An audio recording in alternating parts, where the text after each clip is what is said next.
Oh my God. Thank you, Adrian. I'm sitting here saying hello to everybody, talking, and I'm like, okay, thank you. And you guys didn't say nothing to me about me talking without, oh, shame on you. It's like me having something on my nose and nobody tells me I'm okay. Thank you, guys.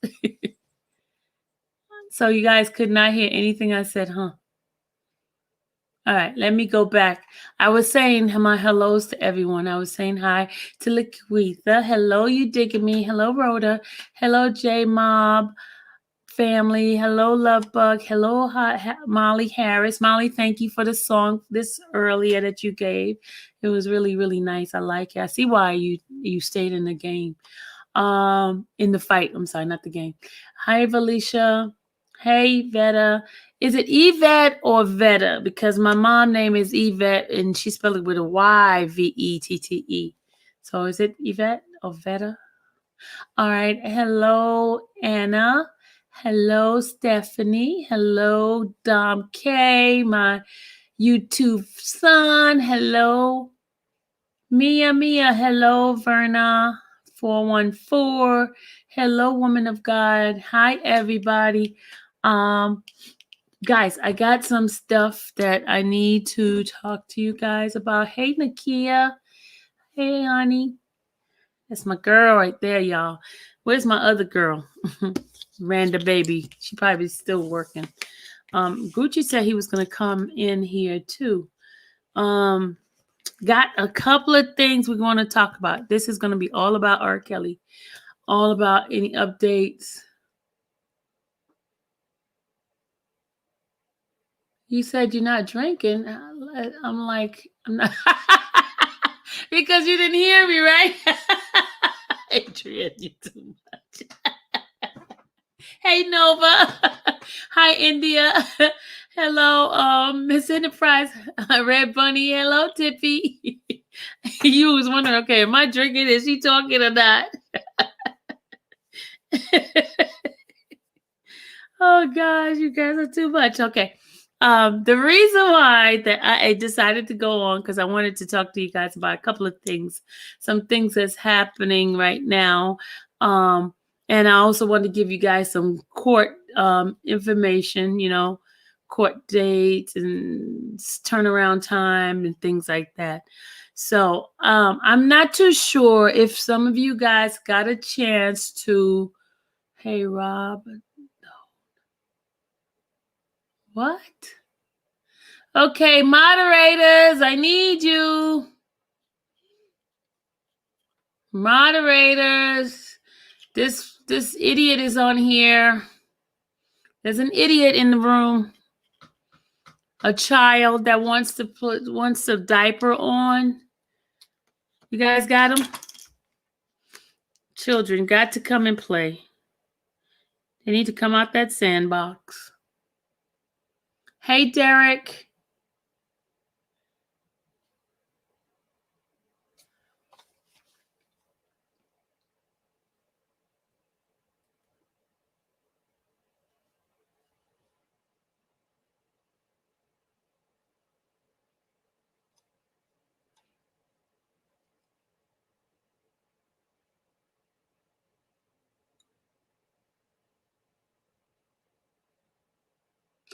What you said, Verna? You said, can you please put one papoose because they think they are talking about the petition. They're making it seem like you wanted money. Oh Jesus! Oh God! Oh my God! Okay. I'm gonna bring up the. Okay. Thank you, Miss Verna. Vern. I am going to bring up. Hey, Derek.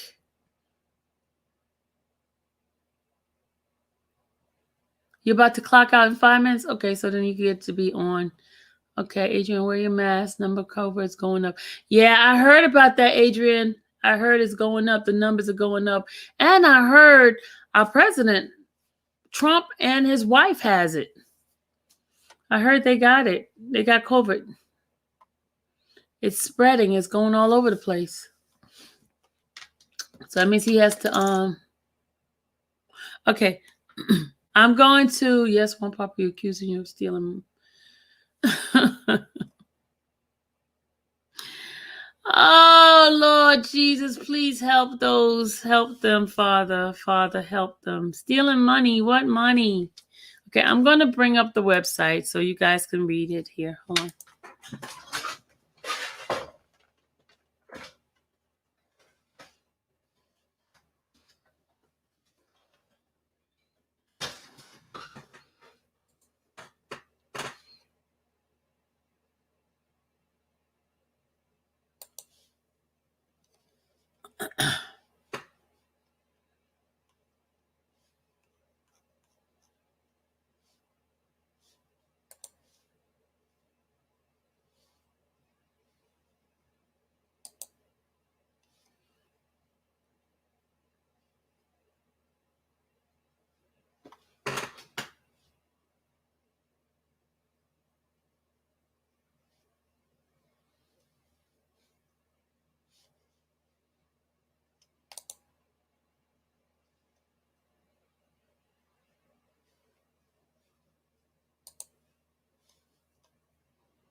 Okay, let's see. It says, okay, let's hear about Rob.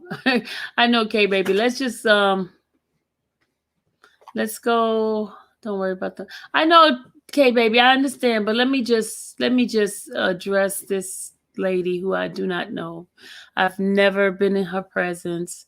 I've never been on her YouTube. So the information you guys are giving me is stuff that is being said to me. I don't know who she is. The only thing I know about her, I've seen her on Dr. Rogers' page, and I've seen her someplace else. Oh, I've seen her on Kevin's live when he did the march. I remember her face there, but I know nothing about her. So, for her stating stuff that I'm doing something I'm not understanding, I want to know what proof she has.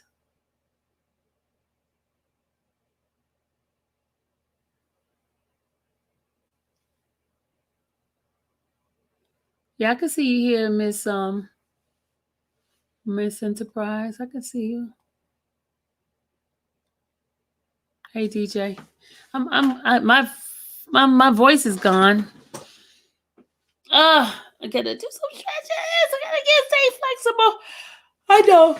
I know the key. I don't have to explain anything to this woman, but I just want to explain. I mean, I don't have to explain, but I want to put people's mind at ease because obviously there are some people she's reaching, and there's some people I will never, ever change their mind because when people don't know you, it's easier for them not to like you. But when they to know you is to love you, right? Right. Sharon, I was gonna talk about Rob in a minute, but I just want to get this out the way since it's brought in here. Obviously, some misinformation is provided by the lady named One Pap. How do you say her name? One Papoose. One Papoose. Well, I personally don't know who she is. I've seen her in different people's channel, but I don't know. I did get some rest, Derek, but I don't know who she is. I see a message that she stated that I was stealing money from from the petition. First, want to explain something with the petition. It's a website called iPetition. It's a website that's totally different from Color of Change because Color of Change a couple of times they tried to do petitions for Robert, but because him too got them in their back pocket, meaning that they kind of like favored towards that group, the Me Too, not him too, the Me Too group and those type of groups that whenever you put a petition out for Robert, for some kind of way they find a way to knock it down. So when I decided to take on the task of doing the petition, I went to find a company that was nonpartisan, meaning a company that has no favor to anybody. And the company was I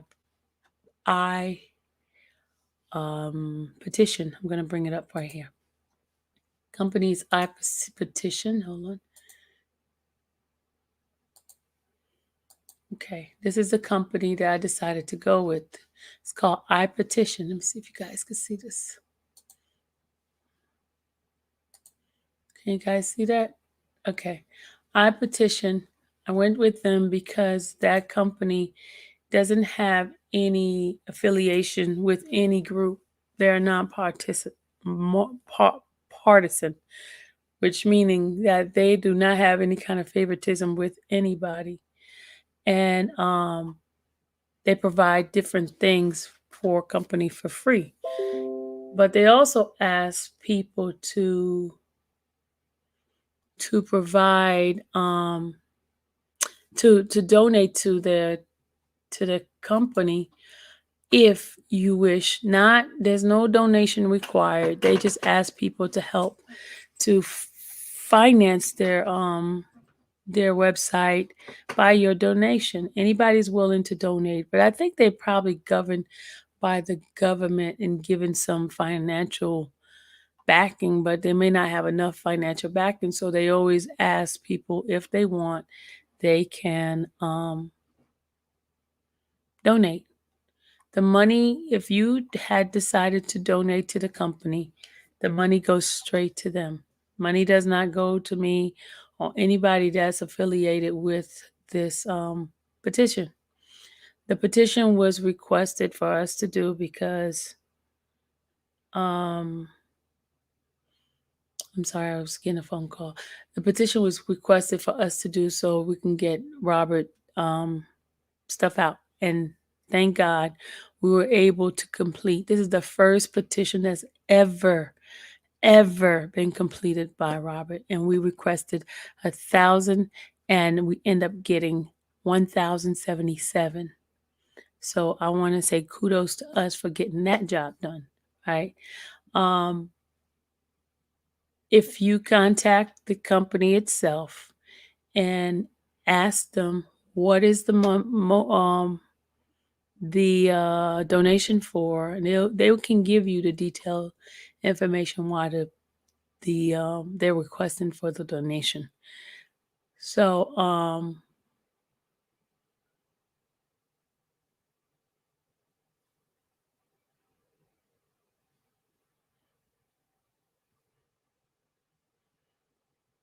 see, I was trying to find out what else.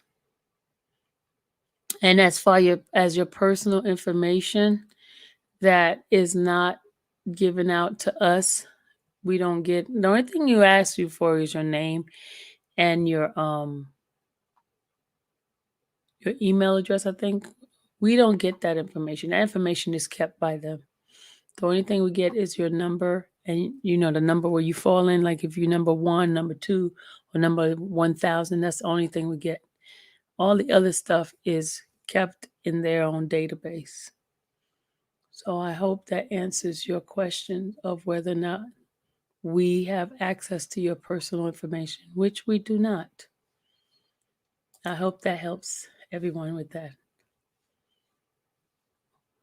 Okay? Anybody else have a question about that?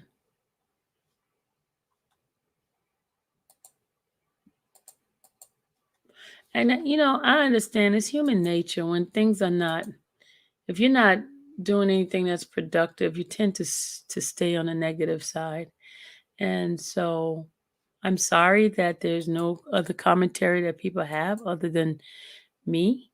I mean, I like the attention, but I mean, if you want to spend all of your waking hours thinking about Sylvia, I feel sorry for you because I'm not all that, you know. So, enough of her. Not gonna give her any more time. No more airtime. No more airplay. We're gonna move on to why I am here. Okay. I wanted to give you guys some update. Because as promised, anything I get, anything regarding Robert, my baby's in the house. She's up. She's up. She got freedom. She's free. Woo! I'm messing with her. Oh, she's free. She's free from work. Yay! Okay, there go my other girl here. Okay. I gotta stop playing. See, they got me playing around. I'm supposed to be serious on this page. Okay. Now, the reason why I am here is because I want to give you guys some update. I know, Trina. I know, Trina. Sorry. Okay. All right. I got my policeman around here telling me, hey, Sylvia, I told you not to worry about it. See, they go one right here. They go one right here.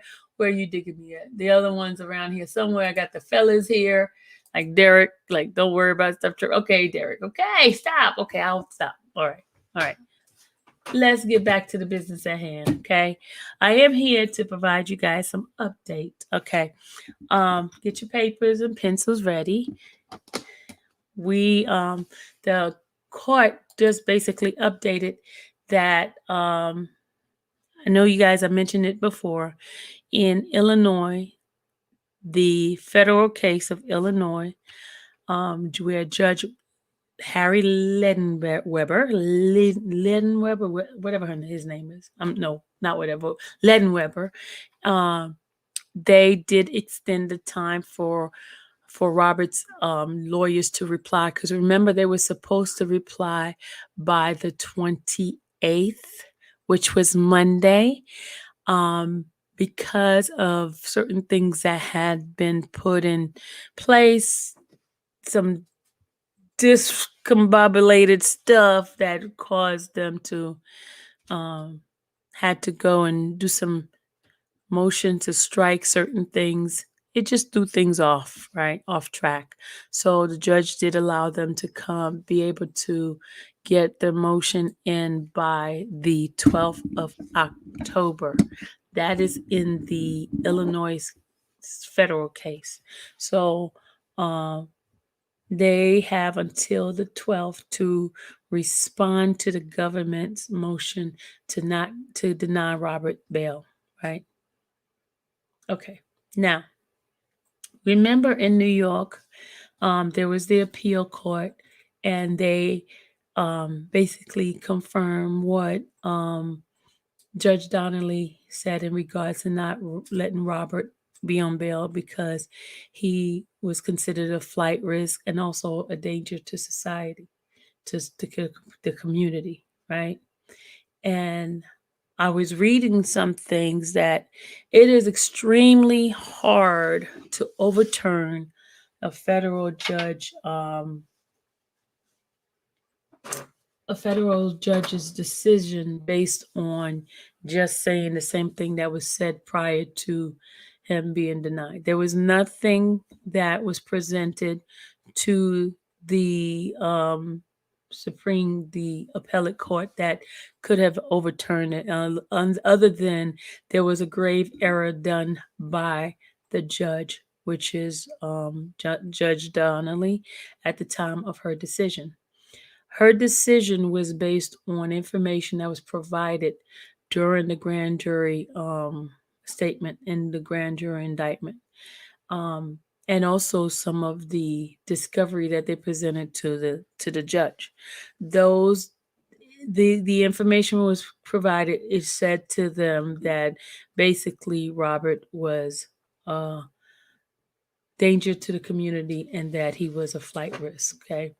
They provided information. Okay, for example, if you guys, they say he's a flight risk. They said his passport was taken and things like that.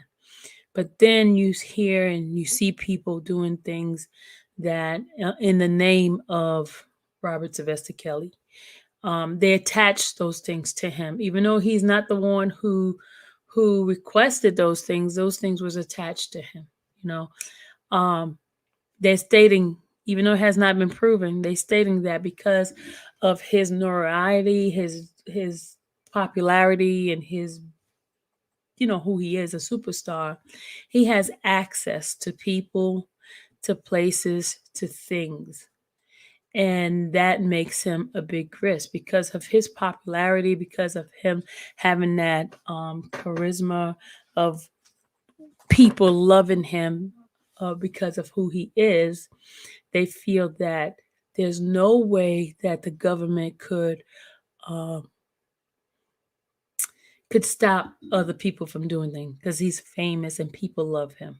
Okay, I'm telling you all this because I talked to somebody who's an attorney, and they were giving me layman's terms because they couldn't come on here and tell you that because I'm going to give you Sylvia's layman way. Remember, I'm not an attorney because somebody's going to come behind me and do a commentary on me and say Sylvia said this, Sylvia said that, but this is Sylvia paraphrasing things in her own way, in her own mindset. I do not have a law degree, never had one, never will have one, but this is Sylvia's understanding what was provided to her by an attorney. In fact, to a different attorney.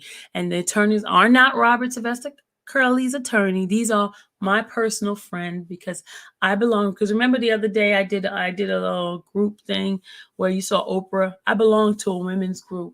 And in that women group, there's a lot of people who I am connected to, who are in politics, who's with the federal government, who are attorneys, lawyers, blah, blah, blah.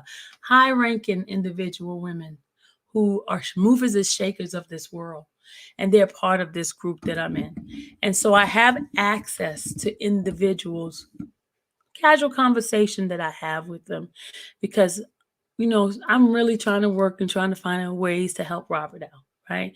So these two attorneys, one is a federal and one is a local one, they talk to me and they tell me certain things. They try to put it in regular layman's terms so I can understand it. So I'm giving you guys my mind understanding of certain things, okay? So they basically said because of his position and his popularity of who he is, even though they have taken away his passport to travel, he has access to individual who would do him favors because they love him because he's a celebrity. Get what I'm saying? So it's not true because if he would have did, if he could have, he would have did it before.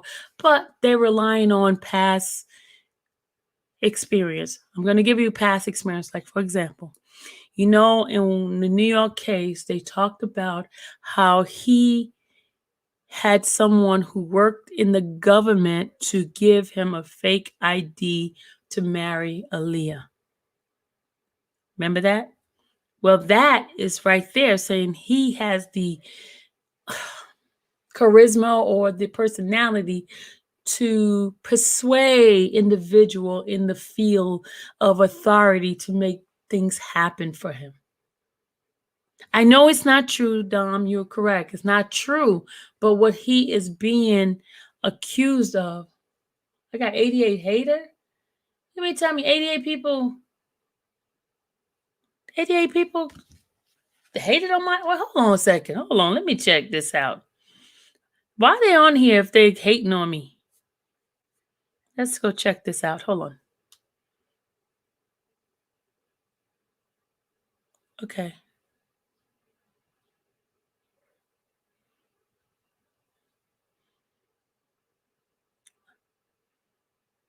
Okay, I'm sorry. Daz, you distracted me. Now I'm trying to see how many haters I have. Sorry. Okay, I'm not going to forget what I'm going to say. I'm not going to forget. Hold on. Turn this down. Hold on. Dang, I can't even get a likes. I got 53 likes only. Wow, and I got 6 dislikes. Come on now, y'all. Can I get some likes out? Okay, so I'm going to wait. I'm going to wait to get the numbers up. And then I can continue. I will continue because you're not sucking up my information without even putting on some likes. I'm not. I'm going to stop. I'm going to be petty because you guys want to come in here and be nosy, but then don't want to hit the like. It's my prerogative. I can do that if I want to. I'm gonna play my prerogative. Hold on. I'm gonna play that. Hold on.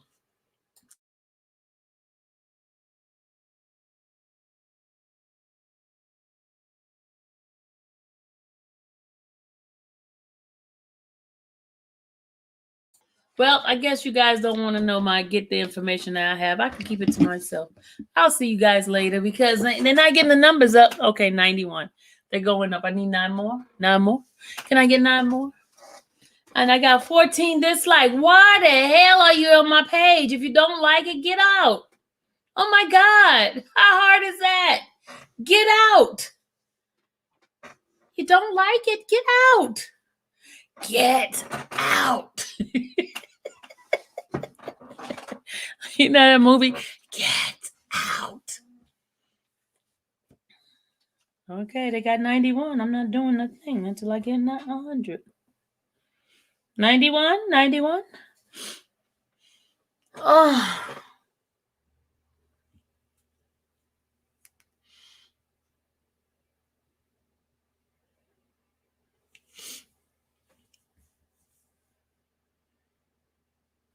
Okay, they holding out, y'all.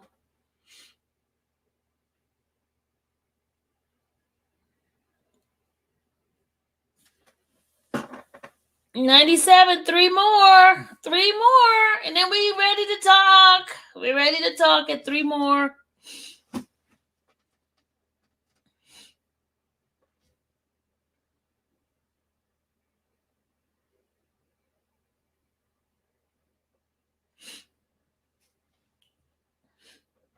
I have such a slight headache. Let me turn this light off because this hot light is giving me a headache. Sorry.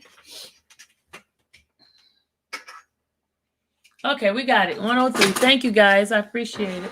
All right, here we go. I was talking about the risk of flight as well as a danger to the community. Okay. Number one, the charge of the risk of flight, and they said that the argument was that he turned in his passport and also that he's have a fear of flying. Okay. The reason why there's the risk, this is just an attorney giving me this information, right? This is not an attorney that's on the case. None of those attorneys have told me this. This is another attorney that's a friend of mine who I'm part of this woman's group, a very woman's group, because even higher ups are part of this group, right? As you guys remember, a couple of days ago, I was invited to one of the vote initiative of vote, and Oprah was part of it, and then the group of women was women that are up there, high position. I have I talked to judges and things like that. So this is the information I am getting because I'm sitting at the table with them, asking them questions because I want to know. I want to help Robert, so I try to find out ways of helping him. So one of the things that the lawyer told me was that even when they said he has a fear of flying, they went and they can pull back his records of him flying overseas and flying different states. Well, which we know he drove to those states, but those overseas, even in his book, he mentioned of him having to take some sort of volume or something to go to those trips, meaning that even though he has a fear of flying, he still took those trips. He still took those airline flights, okay? So saying that if he had to, if it's his life and death, he can get on a plane and go overseas. That's what they're saying. It has not been validated, but they're saying the possibility of it being there is really strong. Right? That's what they're saying. Okay. The other thing, a danger to the community. They there, even though nothing has been concrete, he has not been convicted or any of those things, they're digging and pulling up stuff, old accusation, old thing to make their argument valid. Okay, because just recently, I mentioned earlier, they went and unsealed his divorce decree. And in that divorce decree, his ex-wife made a statement stating that he basically, I'm gonna pull up the I'm gonna read it off to you because thank you, you digging me for providing that website for me because she went and got the website. Hold on a second. Shout out to you digging me.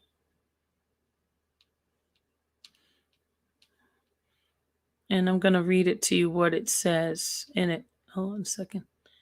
Just bear with me, guys. Just bear with me. Come on now, where is it? I gotta type up her name.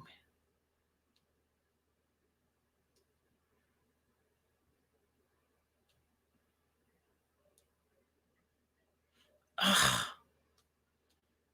Oh my God. I know I should have been ready. I get all these emails and texts and things like that. So stuff get like lost in the sauce. Hold on a second. I'm trying to find her email.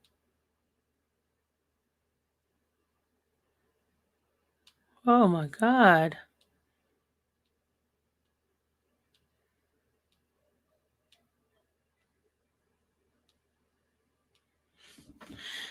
I'm trying to pull up the article so I can read to you.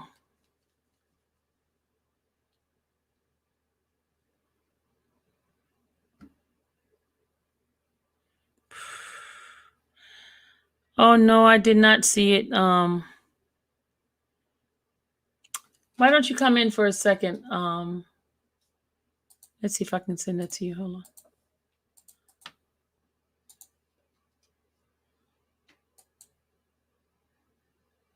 on. Nakia, come in for a minute.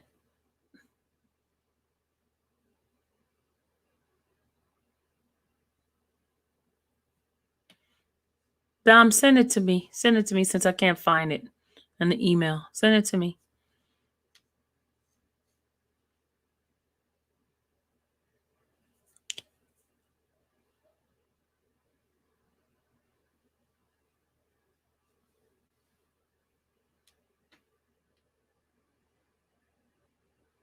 Sorry, guys. I just. Huh.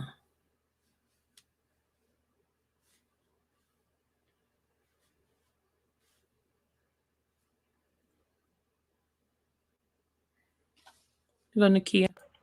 Nakia, what were you saying? Hey, darling, what are you doing on the bus? I'm in the car. Look like a bus. Got a lot of rows back there. No, I'm in my Got car. about 10,000 rows back there. Let me stop. Just joking. Go ahead. Not no 10,000 back here. No, on IG, Latoya has something with her and Cash, which was weird to me. What was it? I don't remember total things like something. People want to know something now they want to know something in regards to something like that.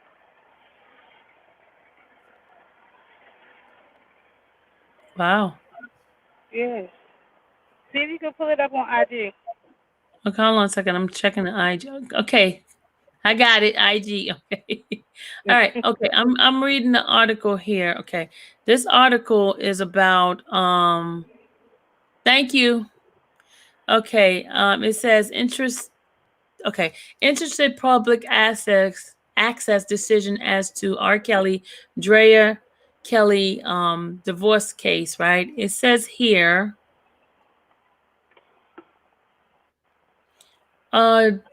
Chicago public radio station operator and the New York Tribune Company filed joint motion to intervene in the divorce proceeding between the petitioner appellate Robert Kelly and respondent appellate Andrea Kelly. They sought access to the document containing a sealed court file.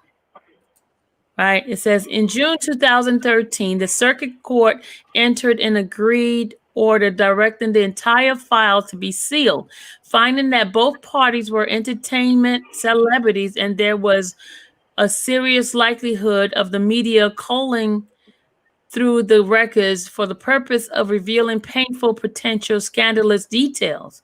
2019, WBEZ and the Tribune filed a joint motion to intervene and for the access of the sealed court files in Robert's divorce case.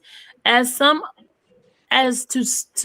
documents, the trial court reasonably that this is specific sensitive information, and there that involve the children in this case, the relationship that the children have with one or both parents. It involved a doctor-child relationship information about one or more of the children, and that would not be public. And if that is regarding all of these different paragraphs. Okay, why is somebody calling me? I don't know these people. Somebody's trying to call me. Okay, sorry. That revealing the information would be detrimental to the best interest of the child, and therefore raises a high value and overcome the presumption. But as to other documents, the court largely allowed public access to the entire court file, including the reenacted documents, and noting the sealed document beginning on August 13, 2019. Exhibit A to the court's order, which was an extensive spreadsheet, directed the court clerk to reenact the following parts of the March 2014 motion: the entirety of the count 2, including paragraph 2 through 37 in the A through D. The court stated that as to the sealed material, the best interest of the party's children outweighed the public rights to access. The court, oh, here come Derek in the house. Hey, Derek. When the judge was informed that WBEZ had gotten the document and was going to write about them, the judge stated that her reenacting seal order is very specific and that she did not expect anyone, including the clerk office or WBEZ, to violate it, and later added, "Let's me reiterate, I do not expect anyone or any entity to violate my court order, which was distributed to all parties, including intervenants, both electronically or handed in printed format to their attorney. WBEZ has been aware of some restriction on the documents, as they were part of the interveners who received court order. At a later hearing, the court stated there was no doubt the public access and the First Amendment were a priority, but that in regards to the domestic relationship case, there also no doubt that there are certain situations that can overcome, or that even more important, one which is the best interest of the children, that would lead to some sort of reenaction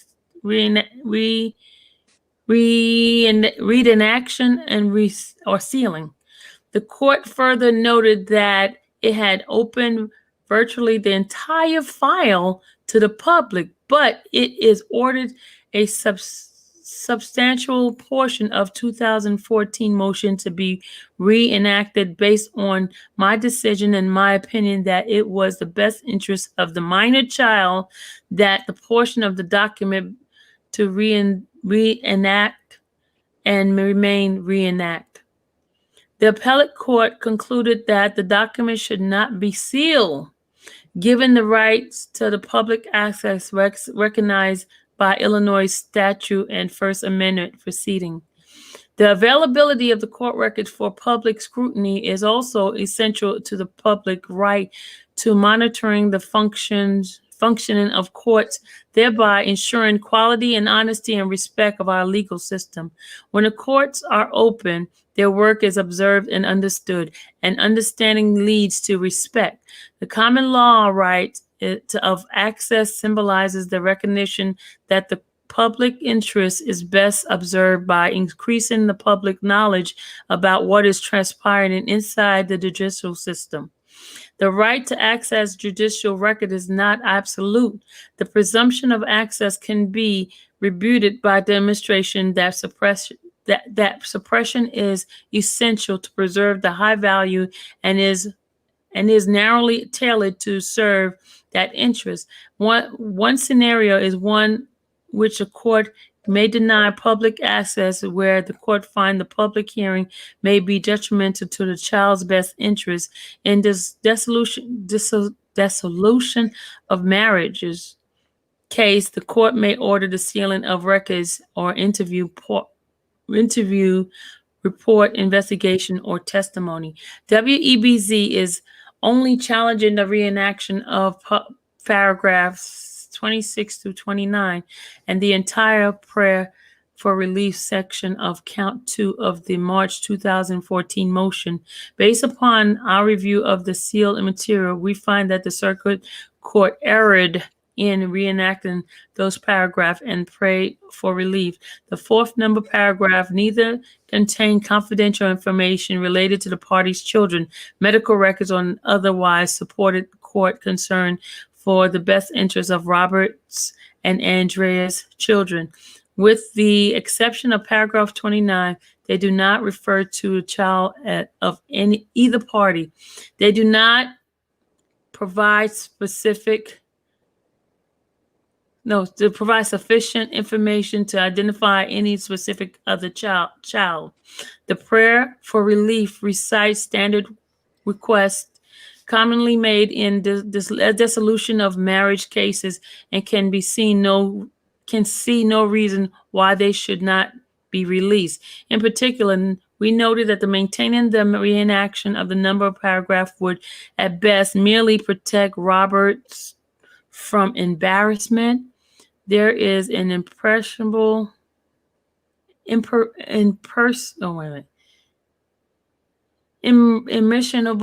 basis without material from the public. The mere fact a person may suffer embarrassment or damage his reputation as a result of allegation is pleading not justify sealing the court file. As WBEZ noted, unflattering information regarding Robert's conduct is already in the broad public domain, so we cannot discern a compelling reason why the disclosure of the fourth number paragraph and the prayer for relief can be justifiable restraint at this time. In 2019, the United States Department of Justice charged Robert with various criminal offenses. Those cases are still pending. See U.S. versus Kelly number 19-CR 286 AMD EDNY, charging defendant a violation of the Mann Act for transportation of a minor to engage illegal sexual activity, and U.S. versus Kelly 19 CR-567 in the Illinois, charging defendant of child pornography and witness tampering. This made it unnecessary for the court to resolve a WBEZ alteration argument that once a clerk of the circuit court accidentally placed a sealed court record into public domain, an order commanding it to publish the material was unconstitutional prior to restraint. So this is saying that the station basically went back to the court and requested the unsealed documents. WBEZ. Did you see the article? The other article, what she said? No, hold on a second. She tried to say that. Hold on, okay, I see the article now. Hold on. I'm loading it down. Okay, now, okay, here's the allegation. Okay. In the recent Unsealed court filing, R. Kelly's ex-wife claimed the singer was accused of molesting a preteen girl in 2009, the year after he was found not guilty. So That's Geronda. that's Geronda then. That's Right. Geronda. Well, yeah. So she Okay, let must me have- finish. Let me finish reading. I'm sorry. Let me finish reading. Okay. All right. So long. Hold on. Let me put the link in there for Gucci. Hold on. So it says here that the alleged victim is younger than Kelly's other known accuser. Other known accuser. The alleged abuse took place more recently than majority of the criminal incident charges against the singer in state and federal court. Andrea outlined the allegation, which has been previously reported in a 2014 legal filing seeking custody of a couple's 3 children. In the motion, unsealed only after legal efforts by WBEZ, Andre claims that Illinois Department of Children's Services and Department of Family Services investigating the accusation that in 2009, Kelly touched a girl, referring to Jane Doe, in a sexual inappropriate manner and made advance towards her where sexual in nature. However, according to the motion, the Child Welfare Agency deemed the allegation unfounded.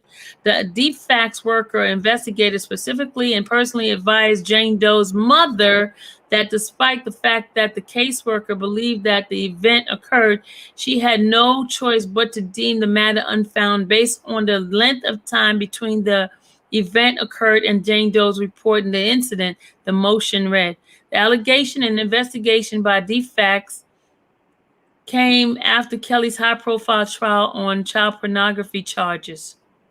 And the spokesperson for DFACS declined to comment. Kelly is being held in federal jail awaiting trial. He is facing charges of child pornography, sexual exploitation of children, sexual assault, obstruction of justice, and racketeering in 4 jurisdictions, including separate federal case in New York and Chicago. He has pleaded not guilty. None of these cases pending against Kelly involve allegation outlined in the divorce court finding. Kelly's attorney, Greenberg, says the allegation is 100% false. People say anything during a divorce case to try to gain an advantage, and that's what happened here, Greenberg said in a text message. It was fully investigated by the police and DFAC and rejected. Kelly has been pending criminal trial, pushed back because of the coronavirus has slowed down in the court system and restricted traveling. Kelly's attorneys have continuously pushed for the singer to be released from jail, arguing he's unable to adequately prepare for trial while locked up and that the federal jail is not able to keep him safe.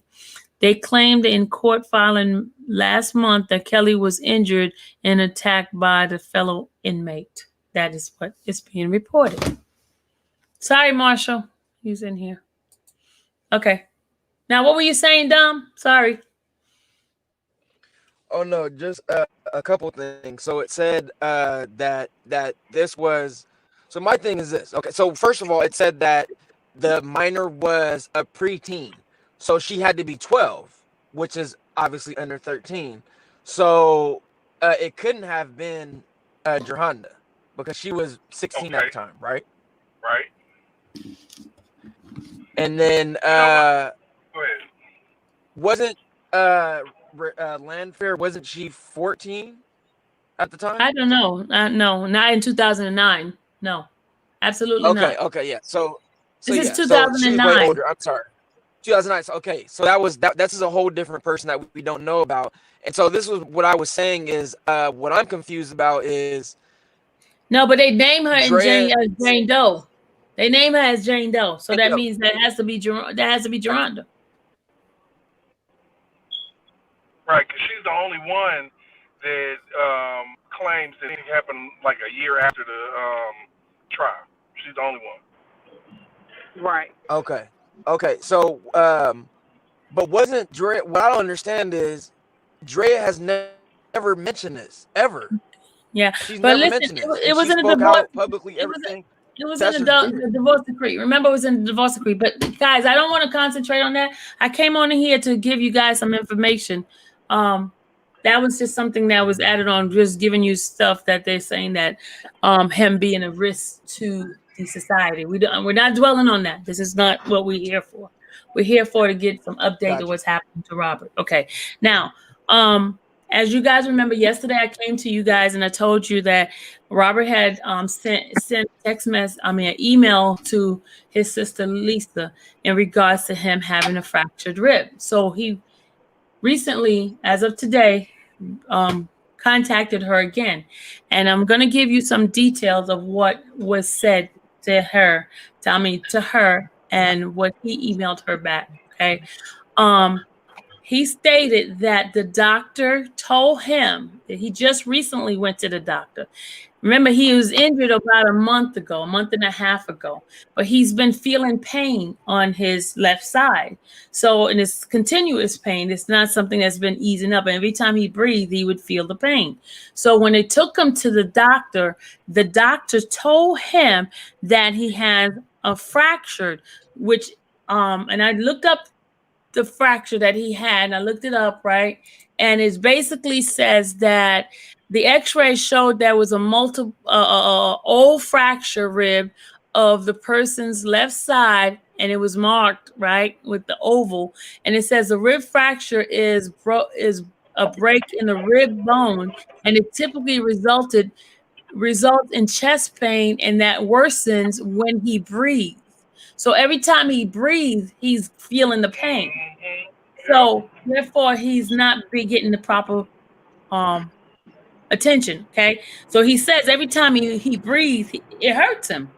And so he said he's been feeling this since his attack back a month and a half ago, right? And then he says he has full-blown diabetes now.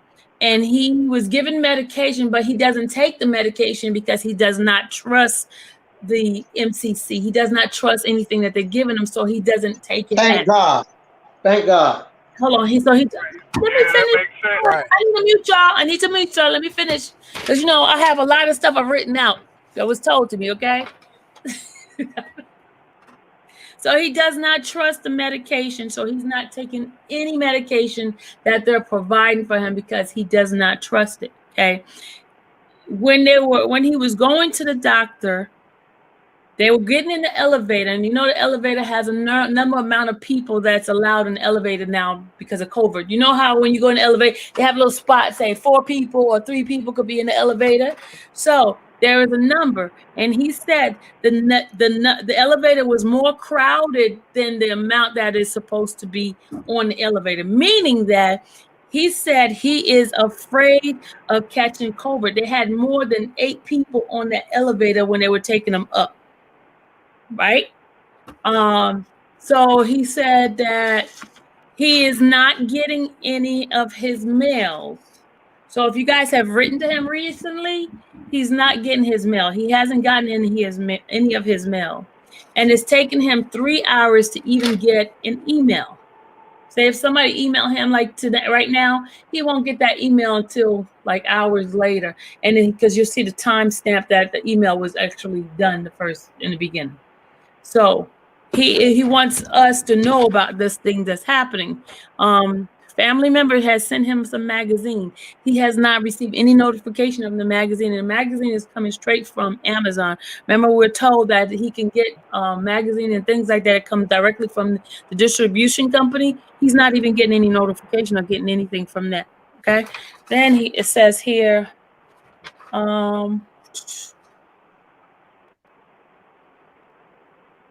so 40 days for him to get his mail. He has not been getting his mail, and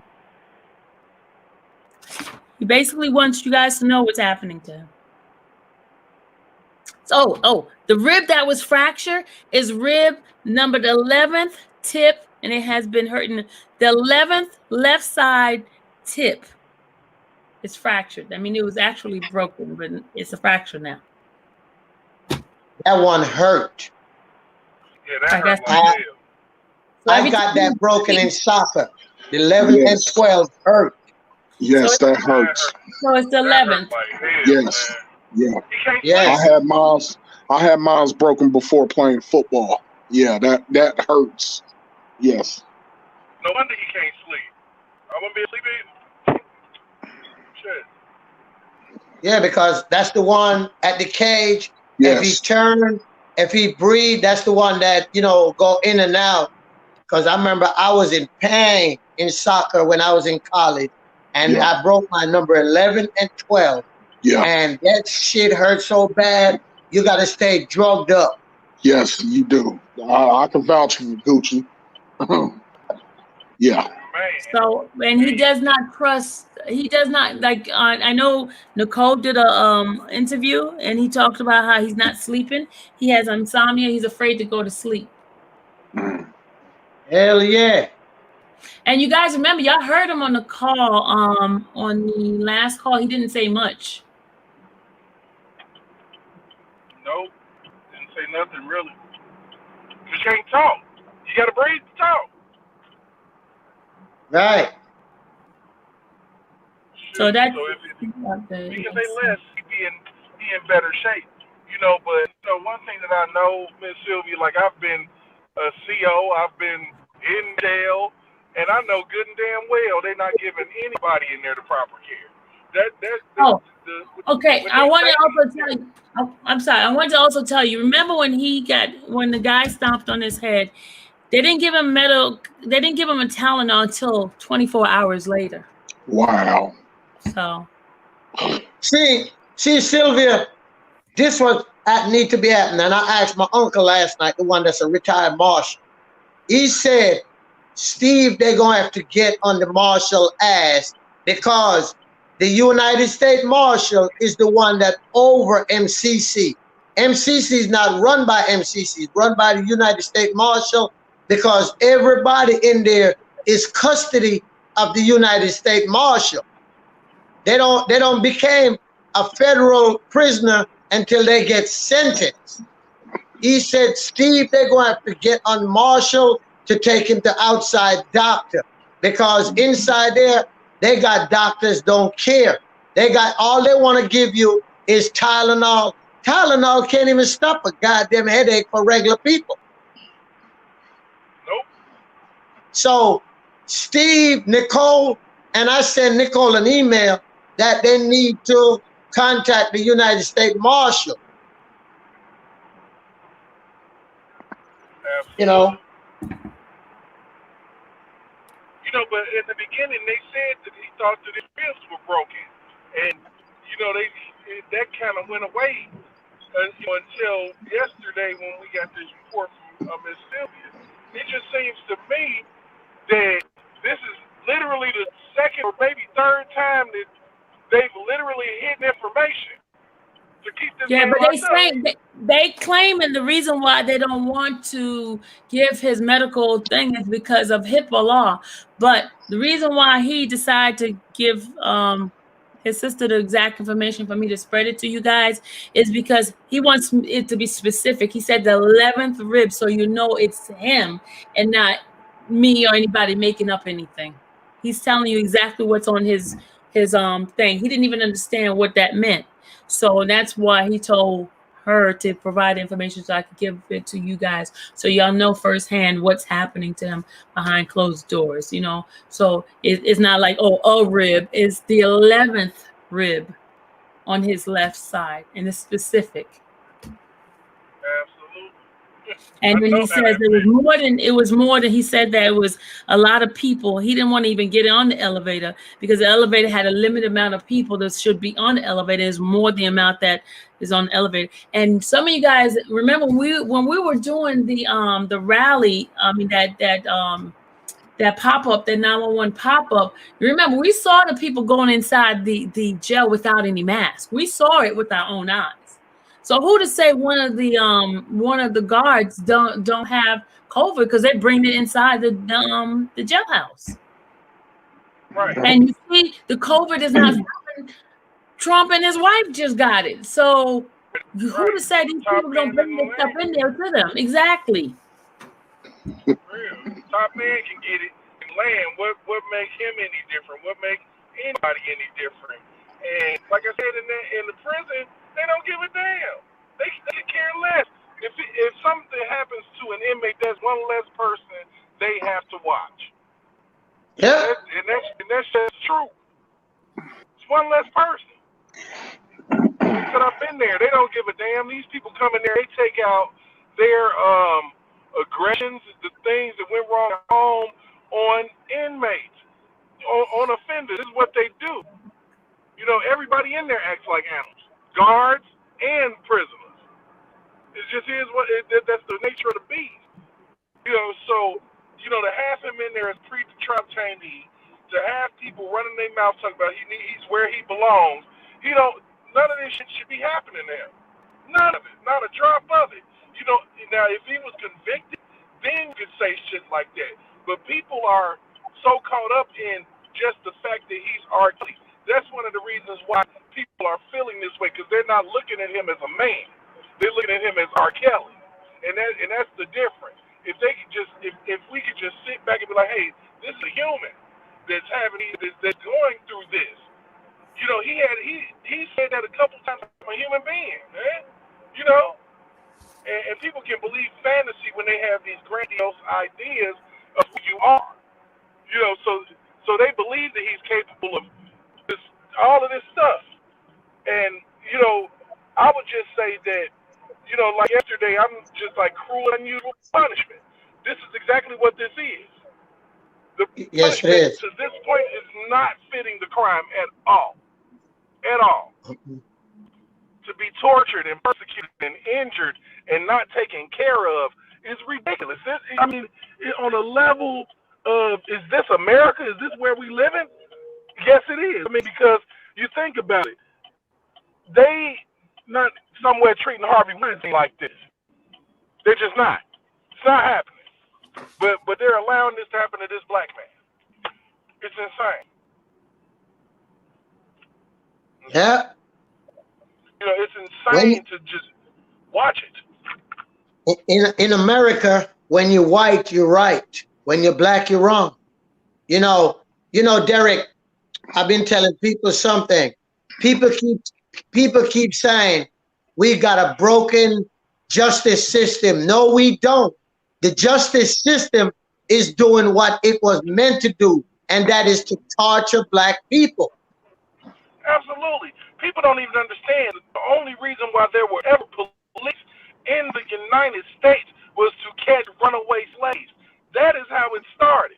That's the reason why they have patrols. Right. And that dynamic has not changed. They have more police in black neighborhoods and urban areas than they will ever have in a suburban white area. That's the way it's always going to be, because black people to them are low-hanging fruit. And it's so true, man, because and they can eat.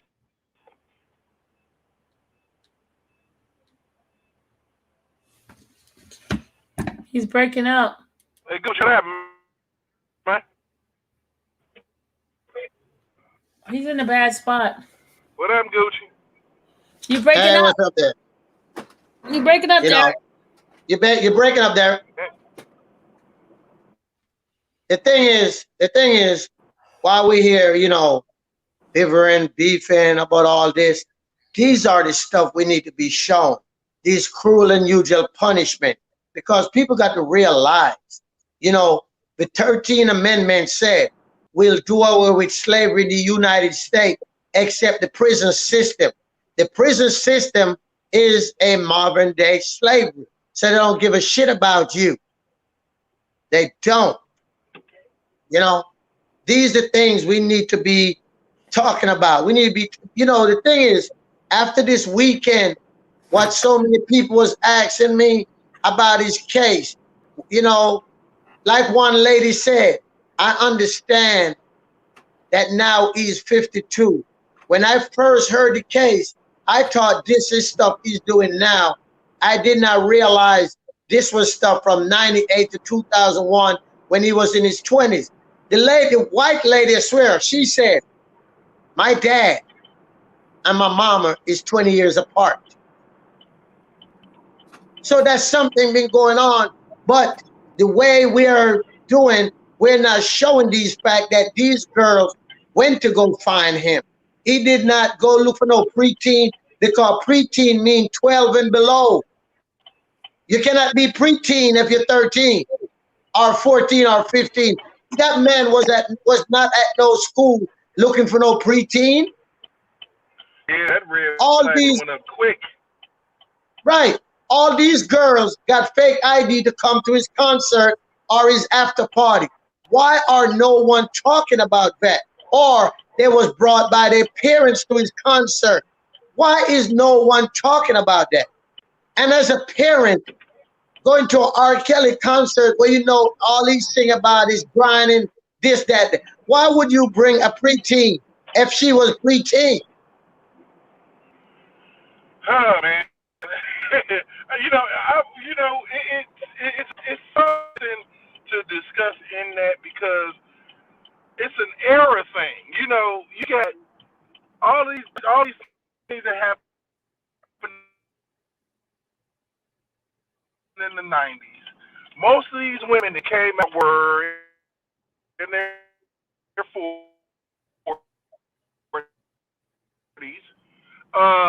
saying that he did something to them. It's a whole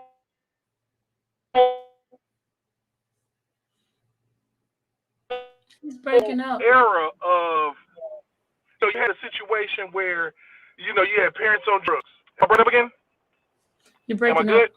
Can you hear me? Yeah, you're good now. Okay, I just parked in front of my house, so I should be okay. Wi-Fi should kick on. No, but when you look at where we were in the 80s and the 90s with, the drug epidemic in the black neighborhoods, and you had so many parents that didn't give a damn. They let their kids just go and do whatever. That's why you had so much gang activity. That's why you had so many females coming up pregnant in the 80s and the 90s as teenagers, because the parents were so damn irresponsible, they didn't give a shit. They were worried about their next hit, their next fix. So, when you say where were the parents, if you were to dive into that situation and find out what the parents were actually doing at the time, whether it's drugs, whether it's chasing after a man, anything, they weren't paying attention to their kids, because there's no way in this world that any child that's a teenager can even come home from school late, and there's not a panic. There's not a situation where you're like, where the hell is my kid? My sister came home late one day and was an hour late, and the police was there before she got there. Because that's the way you're supposed to parent. You're supposed to give a shit.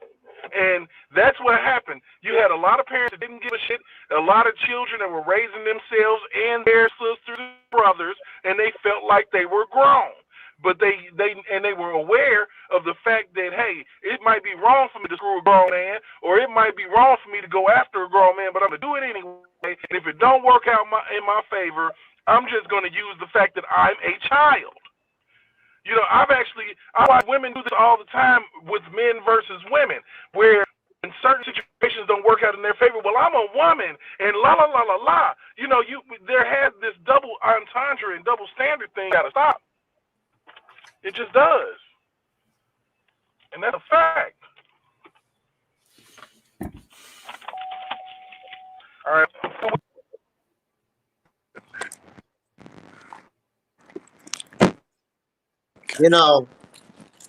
What we need to do one day, and I know Miss Sylvia will do it, we need to just start write facts down about all these lies, because apparently it's still a lot of people out there that are uneducated about this whole trial, this whole charges, and it's time that we start say something about it.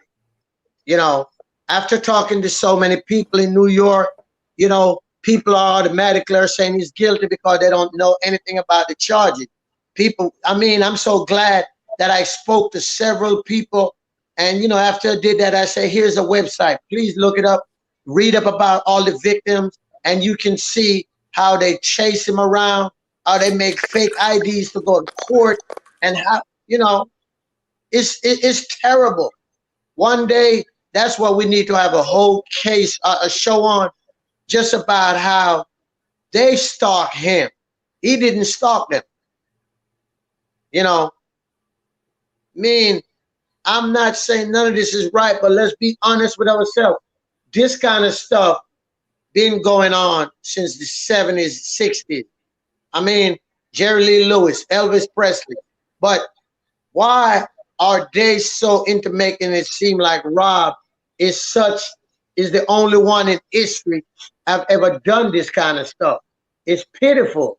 It's real pitiful. You know, where was these parents that your daughter ain't come home for days? And that's a good thing we need to get with and address. You know, if you were so concerned about your daughter gone, why wasn't there a police report that my daughter was missing, that my daughter was dead? It's too many unopened facts. It's too many stuff people don't know. It's only one-sided. It's only one-sided.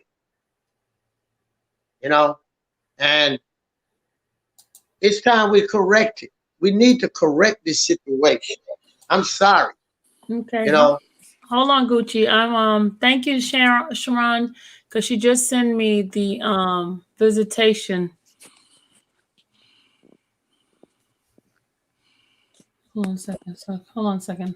You know, I've been having some wonderful people sending me things to verify some of the stuff that we're saying. So I wanted to share this with you guys. Okay. Can you guys see this? Yes. Hold on a second. I'm just gonna make it larger. Make it bigger. Yeah, I know. I'm kind of blind. You're gonna have to help me out, Miss Sylvia. Hey, Derek, don't feel bad, baby. I'm blind too. She got to make that shit big. I'm kind of blind. Oh, I see it. Okay. Is that better? Oh yeah. Oh yeah. I see it now. Okay. This is the visitation. Okay, I gotta go back up. Hold on. Okay. This is social. It says MCC Chicago visitation rotation hour schedule. Social visits will be conducted on Friday, Saturday, Sunday, and Monday from 8:30 to 3:30 on a rotation basis as of October 4th, 2020 through November 28th, 2020. Legal and volunteer visits will be scheduled in advance and conducted on a as a needed basis. Processing of inmate visitors will take approximately 30 minutes prior to the start of visitation and will end once all inmate visitors are processed. So it could take some time for them to even get a visit, because if everybody has a visitor, and exactly. Look at this, they have week 1, right? You have unit 23 and unit 6. So how would he know what unit he's on? I mean, how would a person know the unit? Right. What unit is what You day? you just got to call up there and ask for unit, I guess. Shit. Say, for example, say he's unit 6, right? So you have unit 6 on the first week, right? And then you don't have unit 6 again till the 3rd week. You see, right? Unit 6 on Saturday. First one is on Monday, right? The first week. The next time will be on Saturday, the 3rd week. So that's really only 2 visits he's getting. Yeah. And they 30 minutes. No, it's not it doesn't say 30 minutes. It says the processing stuff is going to take about 30 minutes. Okay. That means, like, say they have 14 visitors. They have to process 14 visitors before the visit could begin. Shit. Oh, there's no way. He should have been in New York. There is no way. Okay, now listen, this is the rule. Visitation process will begin at 8 a.m. Visitation block will be scheduled as follows. Okay, from 8 to 8:30. So it is, you're right. It is 30 minutes. No, it's an hour. The next one's an hour. Yeah. I mean, but still an hour. I mean, for your legal defense to talk to you, it's crazy. And listen, the capacity is total of 7 visitors station will be set up for the visit. Visitation station will approximately 1 inmate and 2 persons Oh hell. at one time at the visit, and it occupied no more than 25 persons.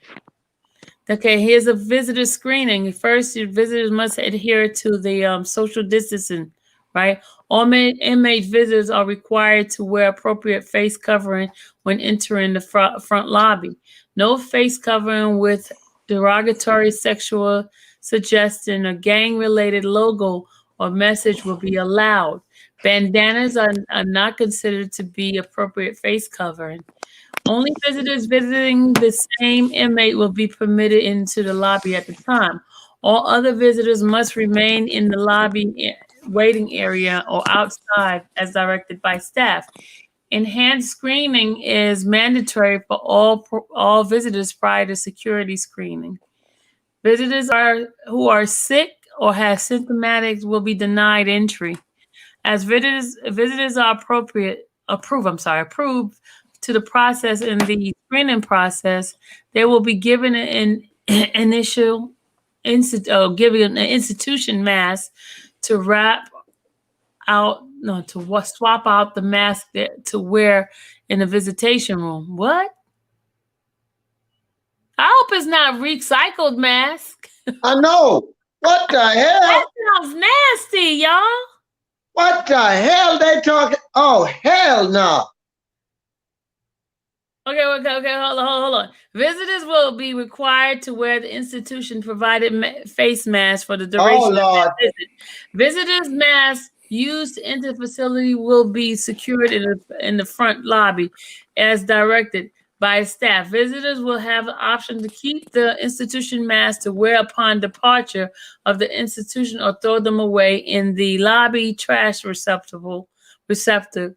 And immediately replace their mask on their face worn into the facility. Once the visitor successfully passes the enhanced screening process, they will be directed to the bathroom to conduct a hand wash prior to issuing a locker. Okay, store their belongings. The visitor must have a valid identification and will be permitted to bring items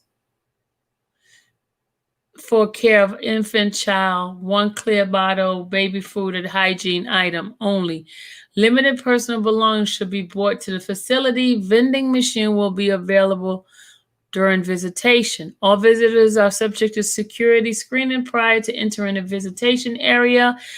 Visitors must clear the walkway through the metal detector, and all authorized belonging must pass through the X-ray machine.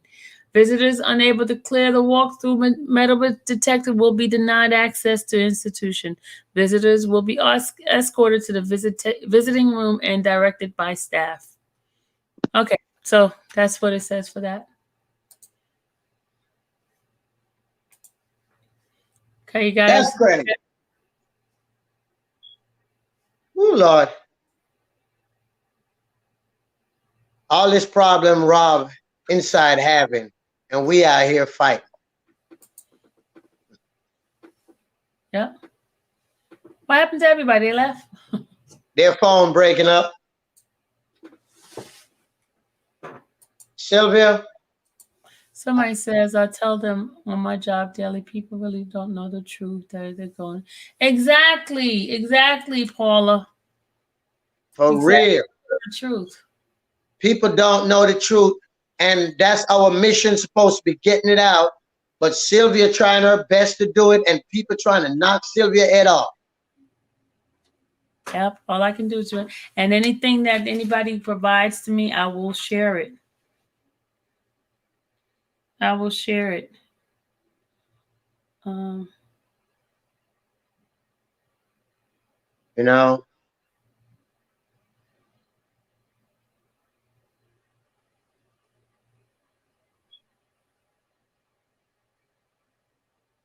Sorry, guys. I was responding to a message. I was responding. One man should never have to go through this BS. You're right, Regina. You're right. I'm going in the chat. I want to see the chat. I'm going in the chat while you're talking. Bye. I like the chat. It's so funny. Okay. Anybody have any questions? Send the link. Okay, I'll send the link.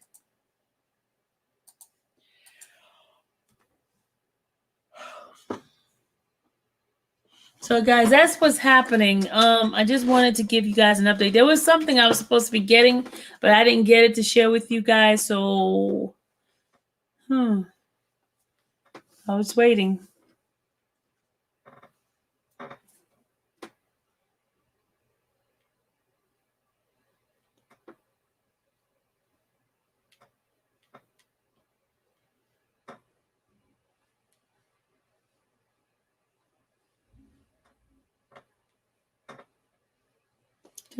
Just bear with me a second. Oh, I'm sorry. Derek is on the outside. Sorry, Derek. You've been waiting all this time. I'm sorry. You muted, Derek.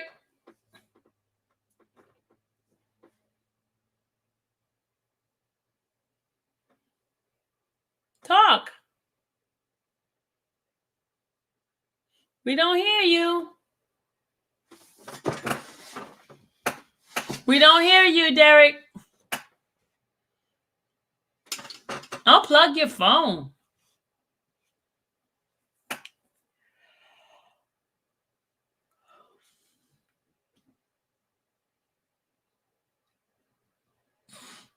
Now his thing is not showing. Guys, I'm telling you, when you travel and don't get sleep, you don't ever catch up on your sleep. All of a sudden, I'm getting sleepy again. It's nice talking with you, Gucci. All right, can you hear me now? Yes, we can hear you.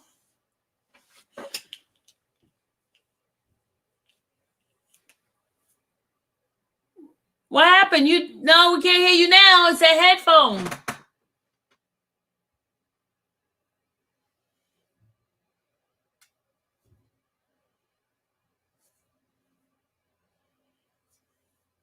He's trying to get himself. Hey, Marshall. Marshall's our buddy. It felt so good seeing people that we talk to all the time. It felt really good. Now can you hear me? Yes, I can hear you. All right, I took it out. I behaved and I took it out. This is a very, very interesting. This is, like I said, it's an interesting situation when you got all of these different moving parts with one person, man. And it further, exacerbates my claim is, how does a man have this much time to do this much stuff that you all are claiming? This is crazy. A little old me ain't got enough hours in the day to pull some of the stuff off that they're claiming. One thing that I know and I've learned about life is that God is ultimately in control. We can only do so much, and I just truly feel. But Derek, faith without works is dead. So there definitely needs to be action behind our faith. Absolutely, but we can only do so much. We can help to do God's work, but at the same time, we do have to understand our limitations. You do have a lot of people out here that don't understand their limitations, and I've been watching it all on YouTube for a year and a half. They don't know their limitations. They don't know what they can and cannot do. I may be from the area. I may be 30 minutes away as far as where I was born and raised, but I don't know the man. I've had the opportunity to be in his presence maybe twice and never spoke to the man, but however, and I want to keep that point to a man, because people look at him like this entity that just exists.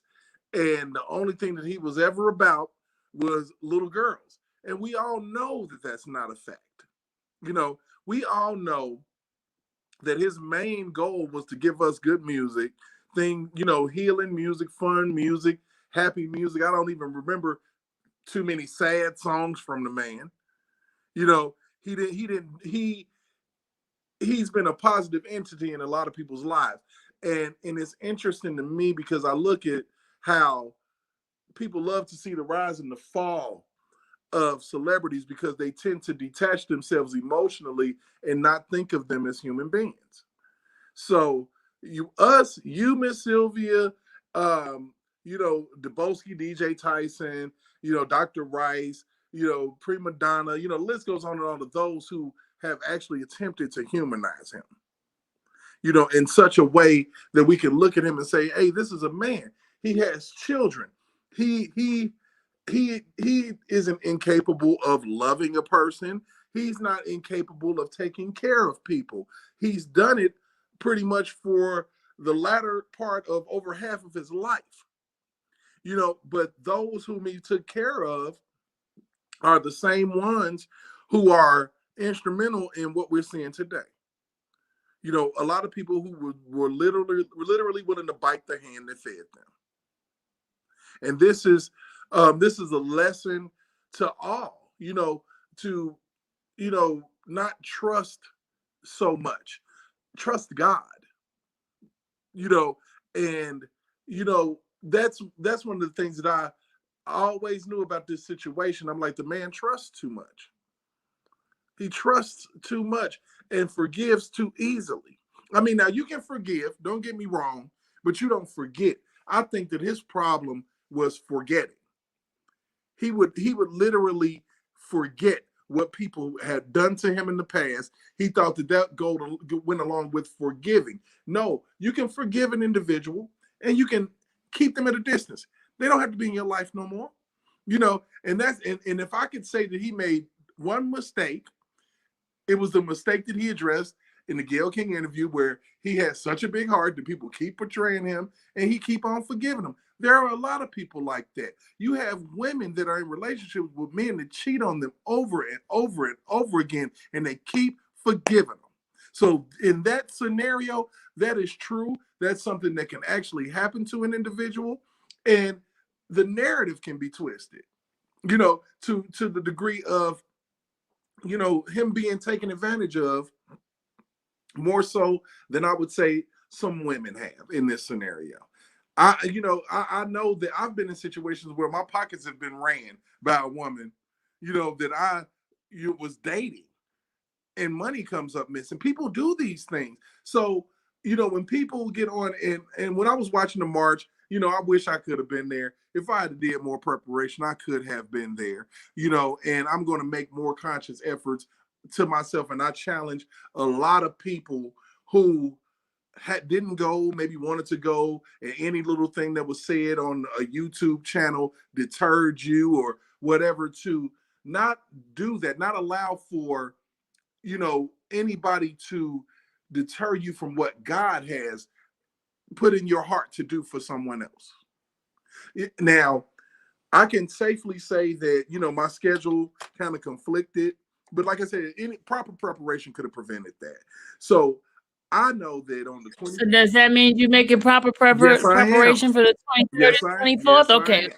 I will be in town. Okay. You know, like I said, it's only 2 hours away to get to my hometown. It's 30, maybe 40 minutes to get downtown Chicago from there. So I can do that. I mean, and I'm going to make sure, because I'm compelled to. You know, it when you all started marching in New York, and, you know, everything got good, and then the camera started panning around, I saw all these angry black faces. It kind of broke my heart.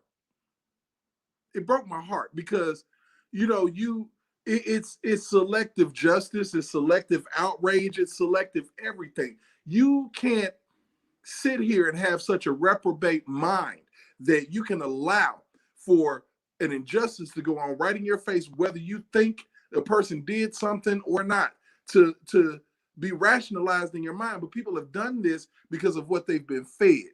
You know, you can be fed anything. R. Kelly is in jail and he's getting fed. He's not, you know, getting the information or getting the food for himself. So that's the challenge that I have for a lot of people who are detractors, and I tell that to family members. Feed yourself. Go read. Read some of those articles that came out in 2001. And, you know, some of those articles when he was on his trial that came out that clearly stated some of the things that they spun around in Surviving R. Kelly, that they spun on a pendulum and pointed them at him. You know, these women that were around for a reason. Geronda Pace was a true plant. She was planted. Just like in my mind's eye, I feel like Azriel was planted in his life. She was, because if you look at it, in 2015, his life started falling to pieces.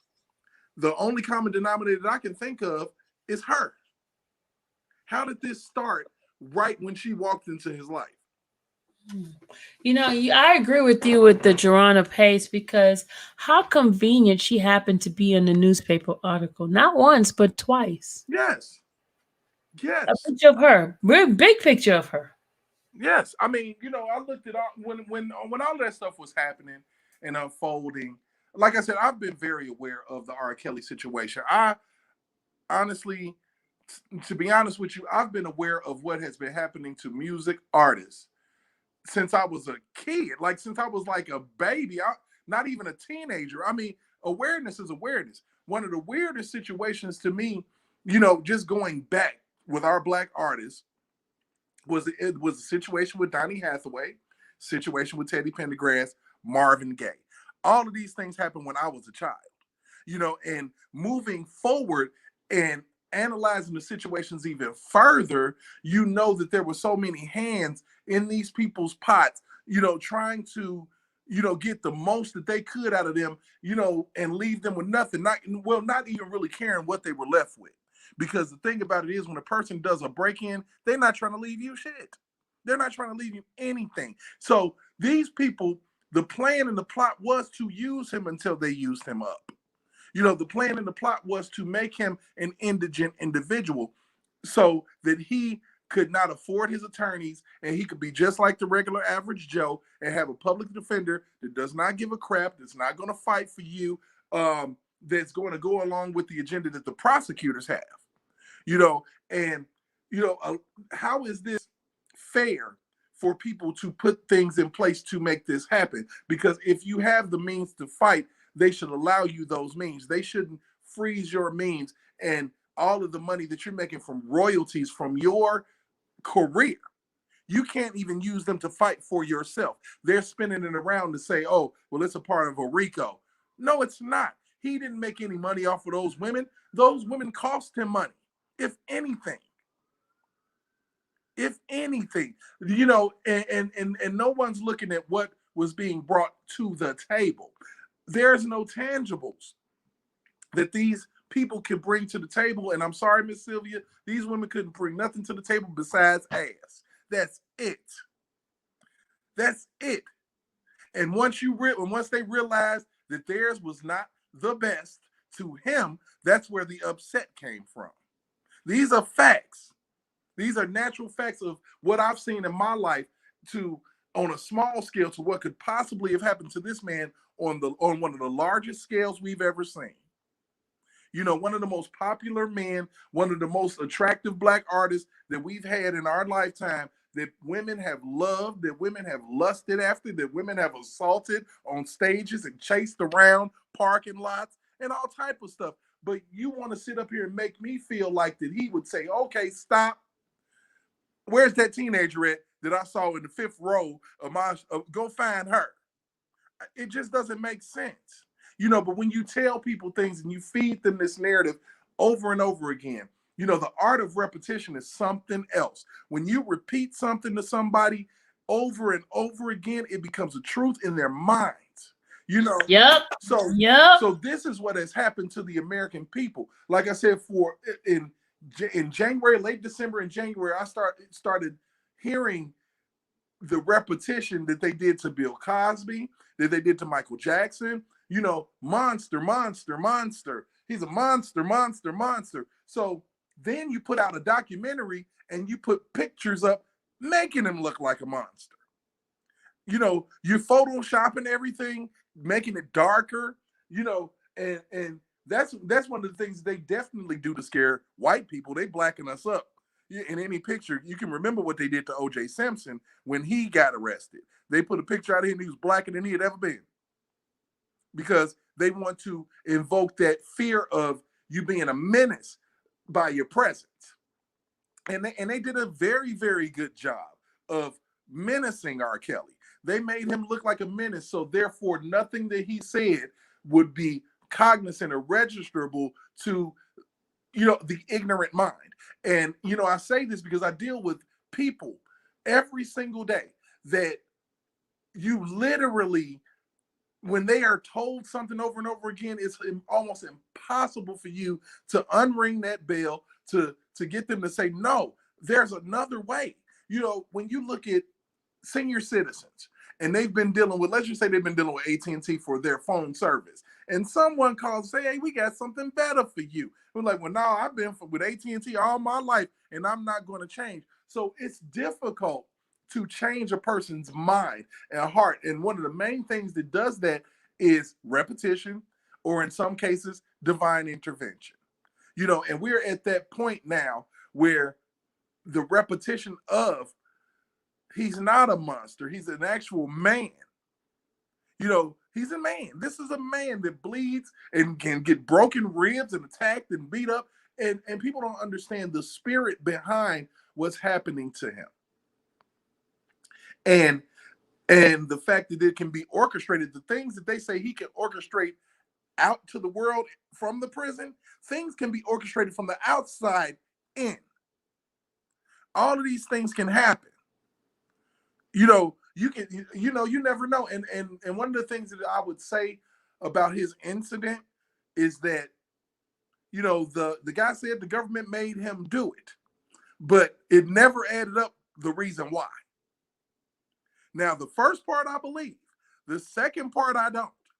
I think that he left some things out for his own protection. You know, because for them to say, okay, well, go ahead and they knew that he was feeling this way about this man. You know, you have to look at, you know, he didn't just wake up one morning and say, okay, I'm finna beat up R. Kelly to bring awareness to my case. These are things that they knew, whether somebody told them or anything. Like I tell a lot of people, Miss Sylvia, this prison system, whether it be Chicago or all over 50 states, they say that they're doing these things for these people. They say that they're getting proper medical care. Oh, they're getting, you know, you get 3 hots and a cot. Okay. You could sit up here and get a meal and it got a doggone bug in it. And guess what? You're going to throw it away and you're not getting nothing else. They don't treat people like people. You're dehumanized the moment you walk through those doors, whether you're convicted of anything or not. And that's the main thing that's really bothering me, is that he hasn't been convicted. You're claiming he a flight risk. And it seems like the only thing that is happening is that everybody else around him is a risk to him. That's all I've seen, is everyone around him has risked him. His livelihood, his career, his good name, his relationship with his children, his fan base. They have ruined it all. You know, and you got to think about that. When it comes to, people will kill over $50, $100. People have died over $5. So you mean to tell me that you can't conceive the fact that people would come up with a plot to prevent or to freeze over $1 billion worth of a person's money? You can, if we're gonna throw wild accusations out there, that's a wild one. You know, that people can come up with something and say, hey, we're gonna rob R. Kelly. They did it in 2017. They actually waited until he went on tour and robbed him blind. No videotapes popped up then. Nothing popped up then. Oh, well, they stole his memorabilia and this, that, and the other, or whatnot. That was one of the most vulnerable moments in time for him. Yeah, and also, you're right, because they were in Georgia. Remember, they were trying to get Georgia as part of the case. But why didn't you give the child pornography then to Georgia? Right. especially if the guy broke in his house and took To his everything. house, exactly. You know, and the thing about it is that I'm wondering, is this guy serving time at this point? I mean, it's 2020 now. No, it's not. No, the guy's not even serving time. I checked the prison records. So you mean to tell me that a man can literally rob another man, steal all of his memorabilia, sell it to the point where he has to go and get it back, and you mean to tell me that he's not doing any time? Something's wrong with that picture. It shows an open case. If you pull it up, I pulled it up, and it shows an open case on that one. You know, and it's ridiculous because you didn't hold on to him, and he stole over $1 million worth of merchandise and memorabilia from the man. You know, people are not looking at this holistically. I knew when his house got broken into, I was like, oh shit, here we go. You know, you could kind of feel, you could literally feel the swell of what was happening coming up. If you have any type of conscious mind, and I'm almost sure, Miss Sylvia, you probably were like, that's not good. Because right after that, here come the savages. Right after that. And people, and they put these people on television. What bothered me was they put these people on television, not doing the research, not realizing that prior to that, they had their 15-year-old daughter on a diss track talking recklessly about a man. Okay? But you care about the fact that he's with your 19-year-old daughter, but you got your younger daughter doing all of this foolishness. You online in suits, trying to look like the mob, talking about you got so many hours to give me my daughter back, or come holler at me. No, you hear him say, give me my daughter back, to come holler at me. So you didn't want your daughter back. You wanted something, but it wasn't your daughter. Because if that's what you wanted, that would have been in every single statement prior to you getting on network television. You know, so if you look at things like that and you ask yourself, why is their daughter not speaking to them? Why is their daughter holding on? Why did Azriel leave? It's a different set of circumstances, because she left because what she was looking for initially was one song, and she would have been gone. She messed around and fell in love with the man under deep cover, and they had to snap her out of that brainwash because she was sent there for a mission. If you don't get what we want for you to get, then we're going to do this to him. We're going to hold this over his head.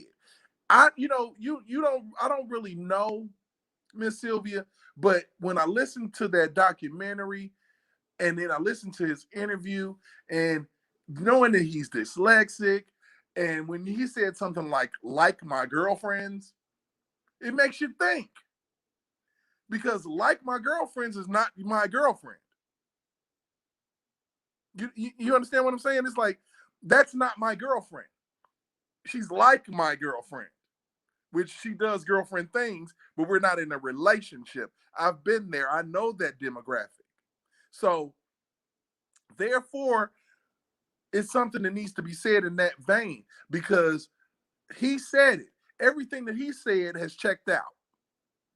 Everything that I believe that everything he said in the Gayle King interviews have checked out. Even when he said that he had his money in the account and he moved his money to another account, it all checked out. He wasn't lying, stating that he wasn't trying to hide anything, but they want to make it seem this way so that it can be salacious, because of course they're trying to taint a jury pool. I mean, just like they would claim that we're trying to do those things or intimidate people, they went a long way in order to taint an entire jury pool. To villainize a man. And these are the things that they do. When you look at Breonna Taylor, when you look at Ahmaud Arbery, and when things happen to them and they got killed, the first thing that they do is they dig into your past, especially ours, in order to defame us. Yeah. I wanted to show y'all, since Derek brought up about the guy who robbed Robert in this home, I'm going to bring out the 2017 news thing. Just what we're about to play. YouTube is for educational purposes and not for anything. I do not own the rights to the video I'm about to show. Okay, YouTube. I gotta say that. stuff. Tell them. I gotta say that kind of stuff because they'll ding you in a minute now. I'm just sharing for educational purposes in regard to this case. I do not own the content of this video. Hold on, y'all. Can you guys see this? I can see it. Okay, I'm gonna play it for you guys, okay?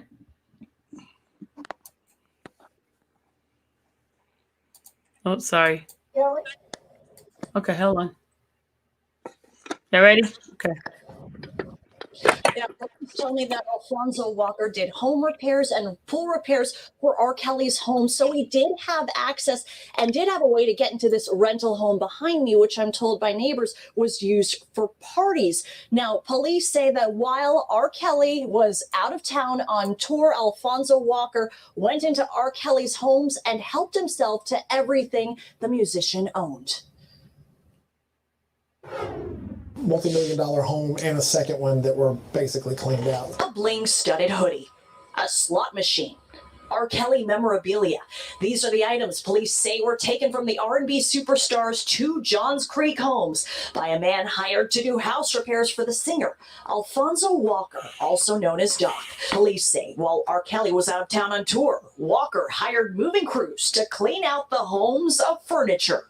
Neighbors just said it just seemed like that he was moving to us, and that's what they told us, is that Mr. Kelly was moving. Then police say Walker sold the furniture and pocketed the cash. Investigators say on November 26th, the maid went to R. Kelly's mansion and main home and found the home cleaned out. Called police, who went to his rental property near McGinnis Ferry Road and also found plenty of furniture gone. First step I believe he made to investigator was that Mr. Kelly owed him money. He's said things as I'm being set up. Detectives tell me they interviewed Walker several times by phone and says the Lawrenceville-based man told them he was traveling. Police say he was supposed to turn himself in on Tuesday. He never did.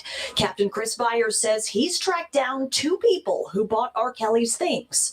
And they believe that they were legitimately buying Mr. Kelly's stuff that he was legitimately selling. But investigators say they have no idea how many people bought things belonging to the R&B star. He says R. Kelly wants all his things back.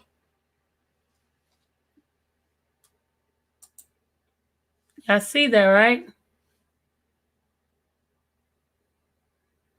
You're muted. Oh, I was saying that makes me mad every time I see it. Oh, like that's if people would pay attention to series of events and not just pieces of events, they could piece this together. But you hear what he said? According to the officer, he said that Alfonso said R. Kelly owed him. Isn't that the thing that you hear every single one of the guys that supposedly work for him that they saying that he didn't pay them? He didn't pay people what they thought they should get paid, even though, for example, Lanita Carter was on Surviving R. Kelly, and I listened to her so thoroughly. And she said that for braiding his hair, he would only give her $100. That's literally double the amount that you normally would have to pay anyone. No, to braid your hair costs about $100. Back then, no. Yes, it did. Nah, I used to have braids, and I used to get fish bones and everything. And unless you go into Africa, I'm from New York. I'm from New York. The price was high. Well, that's New York.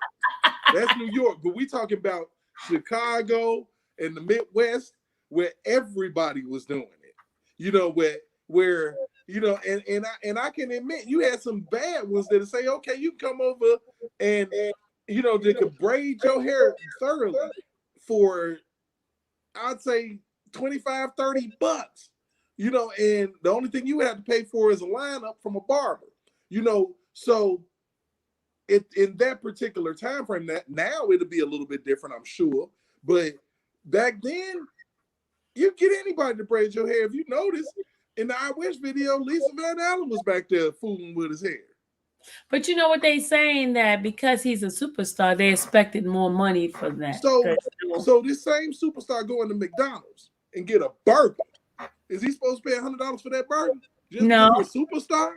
No, no. You pay the price of what is due for the work that you get. I don't care who you are. I don't care how much money you get. And that's the problem that people have going on, is they expected for him to give more because of who he was. But the thing of it is that you give what's owed, regardless to what a person thinks that they're owed. There are millions of people out here that work hard as hell for $7.25 an hour. Of course, they may deserve more, but that is the rate for the job and the duties that you're doing at that particular moment. So, you know, but my thing, if you agreed upon it, say you set a price, the person said, no, I'm not going to give it. It's up to you. If you decide to braid his hair after he told you this is what he's going to give you, you agreed to that. That's an agreement. Right. So you can get mad afterwards and say, oh, he should have gave me more. Right. And then she got into this spiel about, oh, after I got back home and I paid my babysitter, I only had blah, blah, blah dollars. Whose fault is that? You know, you should have another source of income besides twisting up R. Kelly's hair. Honest to God. You know, so when she came around, and I want to say whenever he was working on trying to do 12-play fourth quarter that never came out because it was pirated, and he had the hair braider song that was on the radio, and she heard that, and she felt like, oh, well, I'm the only person in the world that can braid hair like that. Obviously not, because in the video, you want to come get more money. You know, what happened to the $650,000 you got? You know, so these people never feel complete with the money that they get because of the fact that they feel like they're owed so much more for the nothingness that they've done in this man's life. For the nothingness. I'm talking about to the point where this situation with the hair braider song was so crazy. If you notice, the very next album, he cut his hair. He got rid of his hair altogether, you know, because, and I feel like that was for a reason, because it's like, man, I don't need nobody coming at me talking about that I owe them money for a hairstyle. That's craziness. Yeah. You know, so when you look at the way that this thing has gone, it is because people feel like that this man owes them something, when in all actuality, like he said in his song, Heaven I Need a Hug, you need to realize that I don't owe you nothing. You need to get up off your butt and go get your own something. People don't understand that's what he's been dealing with. Anytime you get a good job and get $5 over rent money, people have their hands out. So imagine. Yeah, you're right. Just imagine on that level. I had a family member the other day call me at the beginning of the month when rent and bills are due, talking about, hey, can you let me hold something? No. You know, people think you got it like that when you don't. And it's obvious that R. Kelly did not have it like that. He was only getting provided what people were giving to him. He was not cashing any checks. He was not cashing any industry checks from what I gather. They were giving him stipends, and within his 360 deal that he had, he was constantly owing the record label. Constantly. That's the way that the record labels are set up. You know, that's one of the things that Kanye West exposed in the last few weeks that people should be paying attention to. That he signed a 360 deal where every entity of his money earnings was capitalized on by the record labels, and he ended up owing them at the end of the day. So more than likely, when he came asking for his masters, they hit him with some BS like, well, you owe us blank, blank, blank dollars. And there's the conflict right there. There's the issue right there. And if they could protect this man for 30 years, then they could actually destroy him for 30, after 30 years. People are not looking at all of these different moving parts. There are so many moving parts in a situation with a person that's famous that he's the prey. He's not the predator. Everybody wants a piece of him. And they're still trying to get a piece. I don't understand how, you got these people out here, these bloggers out here that are angry with other bloggers for no particular reason at all. I mean, we supposed to be on the same team, but everybody want to be the big home run hitter. Sometimes you got to be the person. If you're on a basketball team, you ain't got to score all the time. Just get the rebound, pass the ball, get down the court, set a pick. Now when it comes to you guys, and what I did, I consider that as setting a pick. I didn't have to do much. I don't have to be online doing this every day. And for those who do it every day, fine. But you can overload people with information too. People don't understand that. You can overload people with information, constantly feeding them, and then when you don't have anything to talk about, here comes mess. Because there's nothing to talk about. There's something to talk about with R. Kelly every day, but then again, people need an opportunity to digest information. And sometimes, I would say it's good when I don't see you online in the evening. I'm like, okay, cool. Because she got to digest some of the information that she's getting, because you'll end up being all over the place. And I would say that those who have the stamina in order to pull it off, fine. But I feel like that sometimes you should only, and this is not a knock on nobody or anything like that, but sometimes you need to give yourself a rest. Give yourself a rest, give your thought process a rest, and then come back again and come back stronger. That's why I do like some people that you don't see for a while. You see them once a week or whatever, and then you're happy to see them. A lot of these people, I don't know. I don't want to say they're wearing their welcome out on YouTube, but some of these people are ridiculous, and not the ones that I shouted out earlier. I love them to death. Some of these people are ridiculous. They come on and they talk about nothing. They clickbait the heck out of you, and you wasted 15 to 20 minutes of your time waiting on information. When it comes to you and the information that you give, I find it very poignant. I find it very informative. Since I've been watching you, I've never felt like I haven't gotten fed.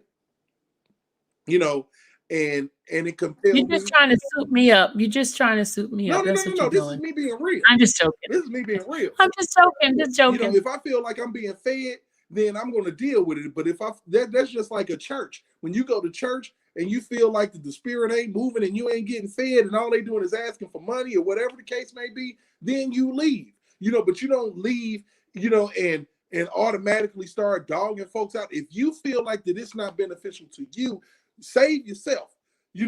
Don't be worried about because you can't save everybody.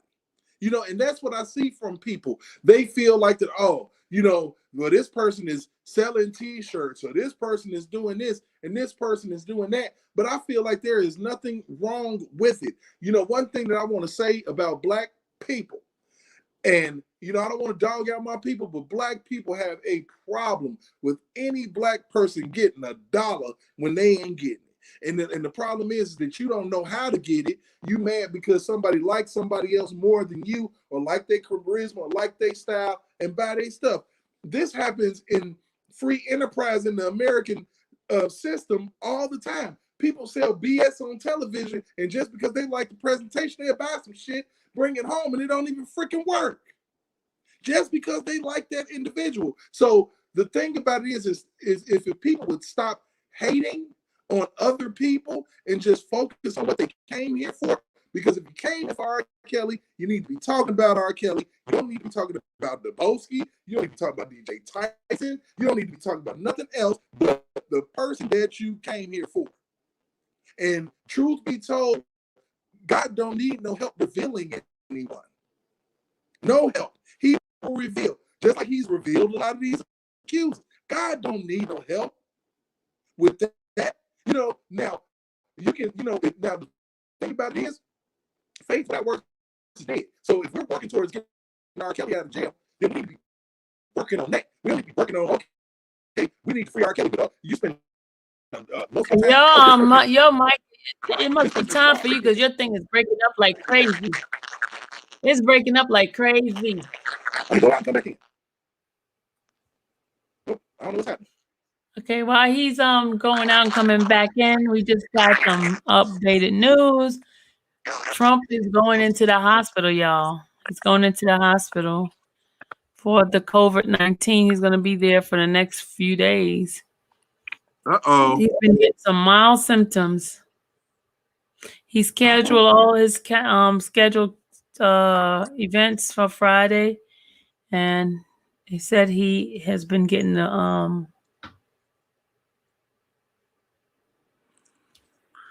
So you think he's gonna change his mind about change his mind? What real, about what? About how you feel about it? Oh, I think. See now, well, he got the symptoms. Yeah, that's why I stay away from people, man. Ain't nobody got time for all of this.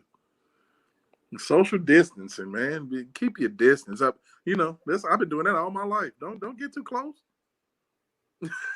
And then I noticed since you notice y'all since COVID has happened, when somebody talks, I watch them and you see all that spit coming out of their mouth. I'm like, I never seen that before. Yeah, you're hypersensitive. I see. You're very conscious of that now. People got to be in your face. Get out of my face. I don't think masks are going away no time soon. I think it's going to become more of an optional thing, but I feel like we're going to be wearing these masks for years to come. They say he has mild symptoms, but because he is old, I mean, he's in that age where that stuff really hit hard. Hell, Trump. Lord have mercy. Well, I would say he's a man as well, and I don't wish no harm come to anybody. But he insisted that the disease is going to disappear. You know what? In retrospect, that's generally what may happen. I think that what the problem with Donald Trump is his sensitivity level. You know, you have people sometimes that are just completely insensitive human beings, and he happens to be one of them. He does not understand because he has never had to want for a thing in his life. Anything that he's ever surveyed, he's been able to get, including the presidency of the United States. So, look, listen to this, what it says. It is unclear how severe Trump's illness is. At 74, the president has a high risk of severe COVID-19 due to the age and his weight. His medical disclosure in June puts him at 244 pounds, just over the threshold for obesity for his height. Oh, fat ass. It is unknown if he has an underlying medical condition that would also contribute to his risk of severe illness. Trump will, however, have access to best medical care in the world. Absolutely. Oh, well, yeah. So either one or two things going to happen. He's going to be the first crash test dummy for the vaccine. I mean, because he said it's one out there. We're gonna see how much he believes it. We're gonna find out. So I would say, as the president of the United States, you need to be the first to take the vaccine and let us know. And then people might start to trust you. You never know. You never know, I'm telling you. But it's crazy. It's amazing to me. Did you hear in regards to Chrissy Teigen and John Legend? Yeah, he lost the baby. You know, I hate to think of it like that, you know, and because that's a horrible experience, and I know they're going through it, you know, but you got to watch what you do and what you put out here in this world. You know, when you have judgmental and you have no mercy on others, sometimes you get treated the same measure, and then you see how much mercy you want for others to give to you. Absolutely.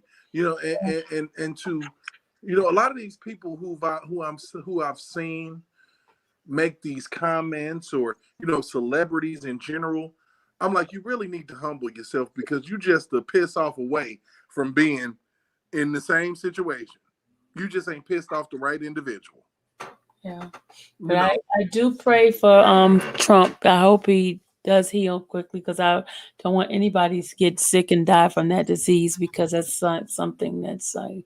Absolutely. And you have to, you know, people have to kind of step back And, because you watch how people can hate a person so much that they are not unwilling to listen to anything that they have to say and dismiss everything that they have to say because they hate them so much. And that's one of the things that I wish for, us as people to stop hating people so, at all, period, because hate is not of God. When you sit up here and I hate this person should just die. Then what does that say about you? What if somebody feel that way about you? To have those type of idealisms, it makes me really think, especially when you had, with R. Kelly, when you had the mute R. Kelly going around and you had the ladies out there, you just need to just go ahead and die. And this, that, and the other. I'm like, what type of movement would come at a person? I wish they would just die. That sounds like a lynch mob to me. It sounds like a lynch mob.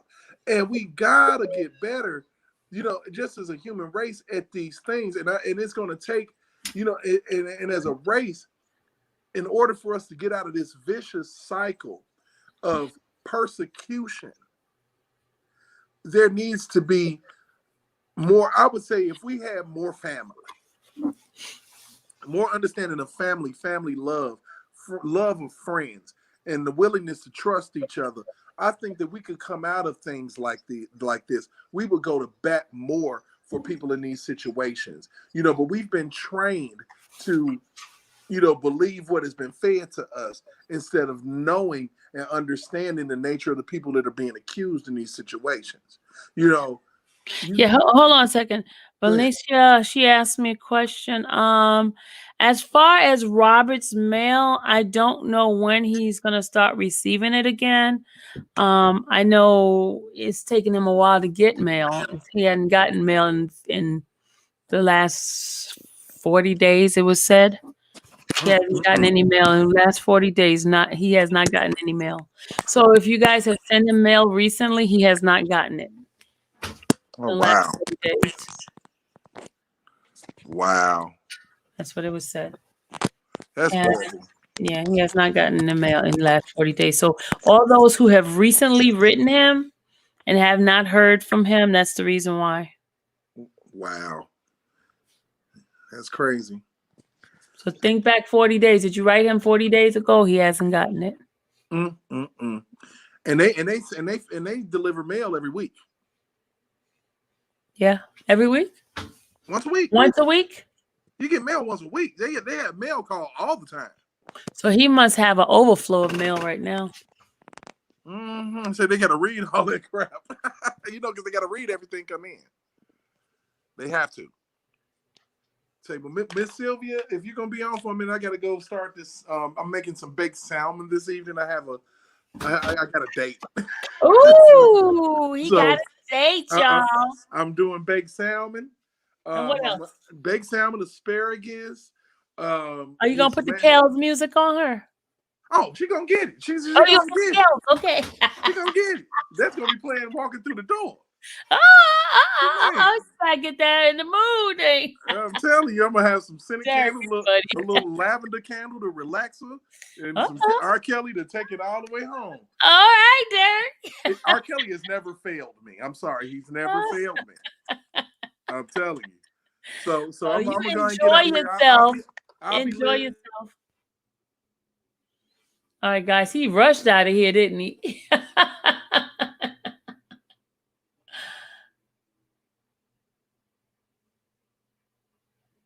That's right, Heaven. Yes, you're right, Heaven. That's so true.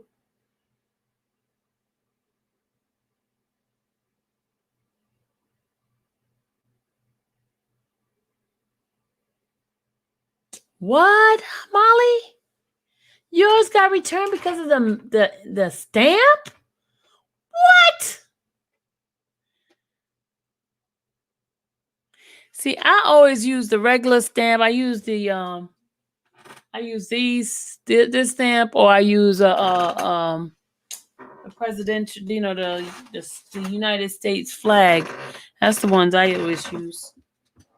Where's the flag one? Now, hold on, let me show you the ones I use.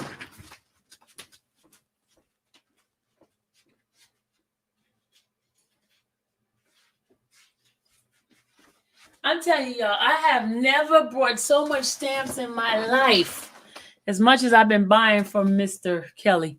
See, I keep stamps with me now. I got this one. And then, of course, I use all of this one here. So you know I've been writing here, right? I had another set of stamps. And this one, I think I did 3 letters with this one. 3 letters of that one. And I did 19. No, I didn't do 19 letters. I think because I put pictures on it, I put more than one stamp. So to make sure that pictures would go, I would have enough stamps in it so they don't return it.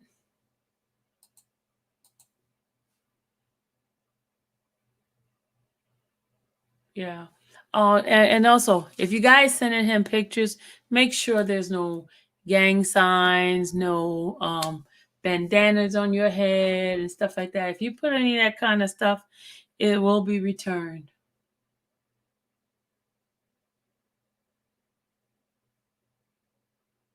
It will be returned, guys. It will be returned. If you if you put a picture on paper, that will be returned. You have to have actual photo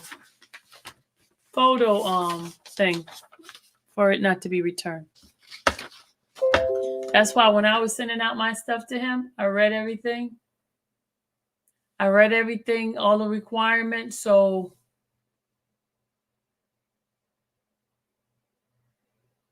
oh wow, that's messed up. I am so sorry they did that to you. We're probably making him mad with the amount of mail that we send him.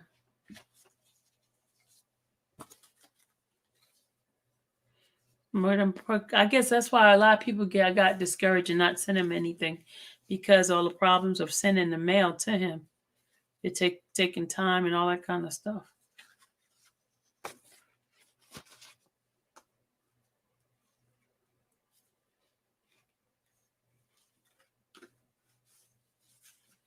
So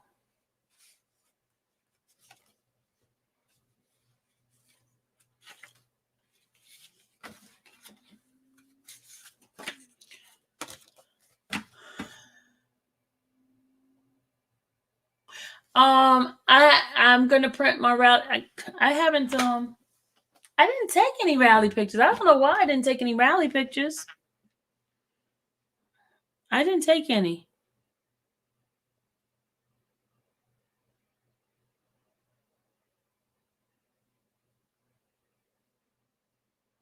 Okay, those that want to write to Robert Sylvester Kelly, let me give you the address. Ow, I just hit my toes. Damn it. I just hit my toes. Because I keep my envelopes addressed to him. I keep them addressed because I try to send him a letter every week. So I keep envelopes addressed to him all the time. I keep these envelopes. So let me give you the address, guys. So those who wants to write to him.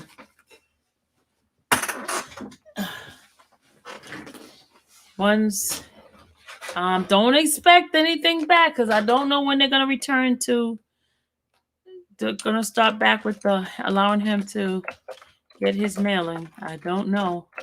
Can't tell you that.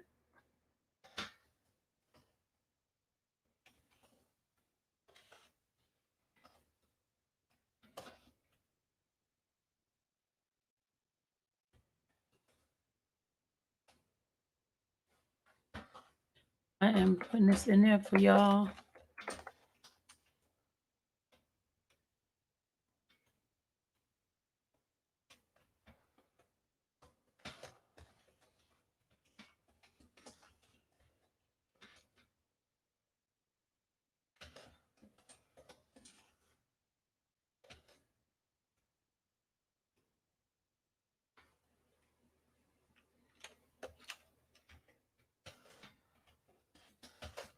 Just doing the address for y'all. Hold on.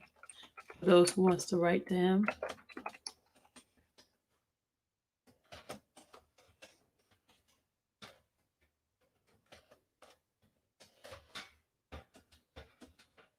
All right, that's his address, y'all. That's his information if you want to write to him. Oh, I put it all in the wrong line. Sorry. It's Robert S. Kelly. And then the next line is the Metropolitan Correctional Center. Next line, 71 West Van Buren Street. Then the next line is Chicago, Illinois, 60605. 60605.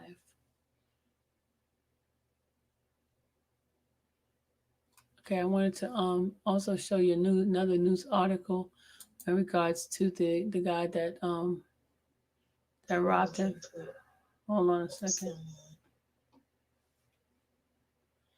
Just bear with me again. Okay, here it is.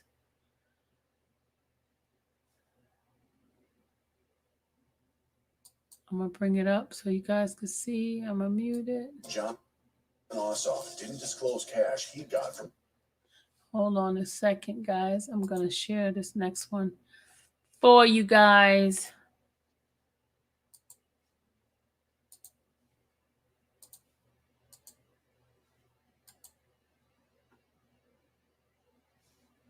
Let's see. Hold on a second. Hold on.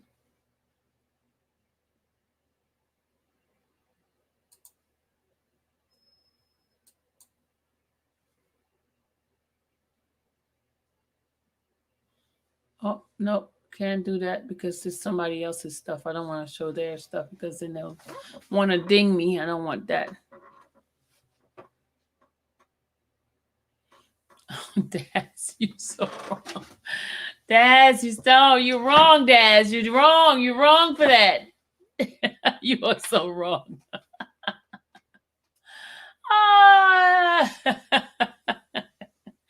Daz, you are so wrong. Oh, gosh. You know, you're going to be put in that corner. Why is my hair showing like it's all chopped up in that thing? There's not enough lighting on this green screen, y'all. I look funny. Next thing, they're going to say something about my hair look like I'm chopped off.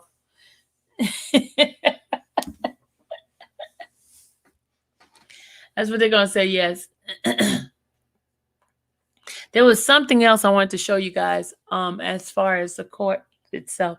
I did talk to you about the response, right, with the judge. I also wanted to, I did tell you what the attorney told me in regards to why he's considered a flight risk and why it was so hard to overturn the judge's decision is because there was no error done in the case, none whatsoever, that they feel that they have enough supposedly evidence to hold him, even though he's never been convicted. But they said the crime against minors is considered pretty high. It's very high, and it's hard to get an overturn for something like that. Even though there have been convicted criminal of some sort of child sex crime, they still let them out. But Rob is totally different.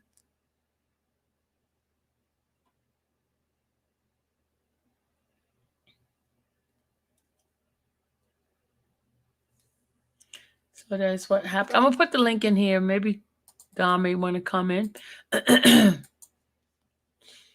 But so that's what happened. What's happening? Petition that I've completed. You know what? I was thinking. Hey Pamela, I'm getting a lot of backlash. Okay, hold on a second. I think I'm supposed to be getting something. Hold on.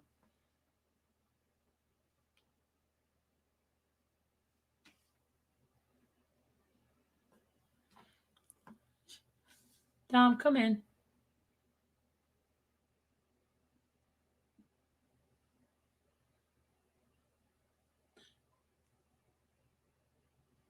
Yeah, Molly, that's exactly what they said. There was no error. I can pull it up. What the decision that the that circuit court says, and just hold on a second, pulling it up for you guys. Pulling it up, holding it up. Come on now, computer, stop playing games.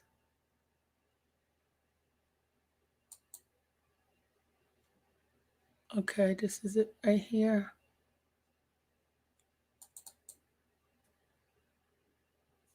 Okay, I'm going to pull it up for you guys so you can read it.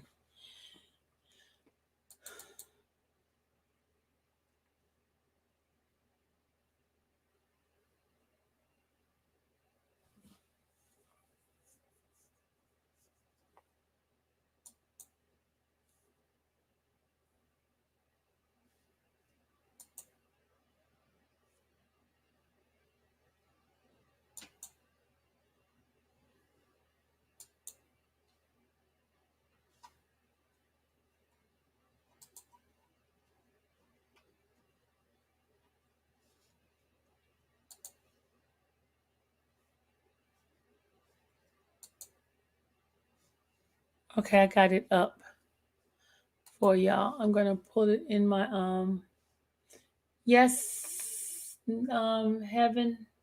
What did you say? Click in if you have to ask me a question, because I don't know what the question is.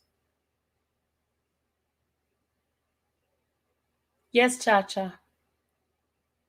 Please, thank you.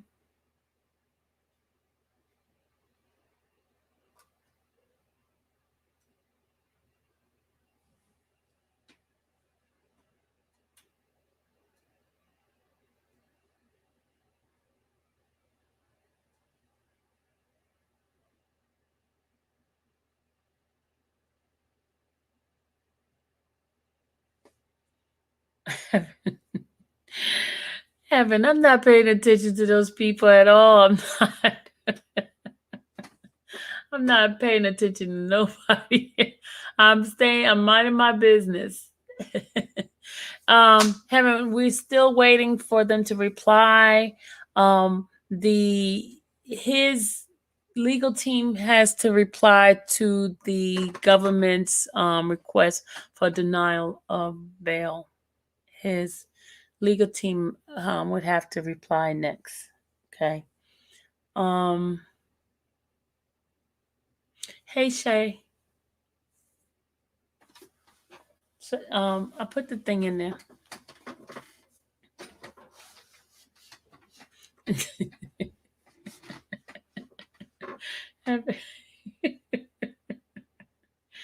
Oh my God, Heaven, stop. Okay, I'm going to bring it up right now. Let's see. Here we go. We got it here.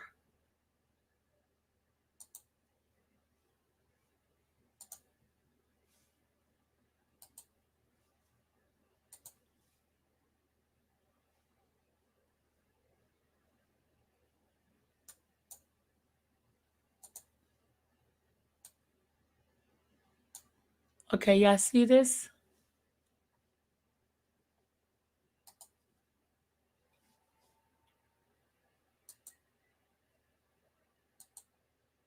Is this big enough?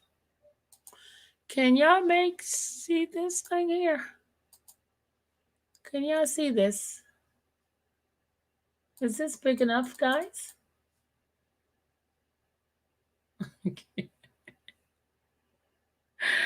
Oh God.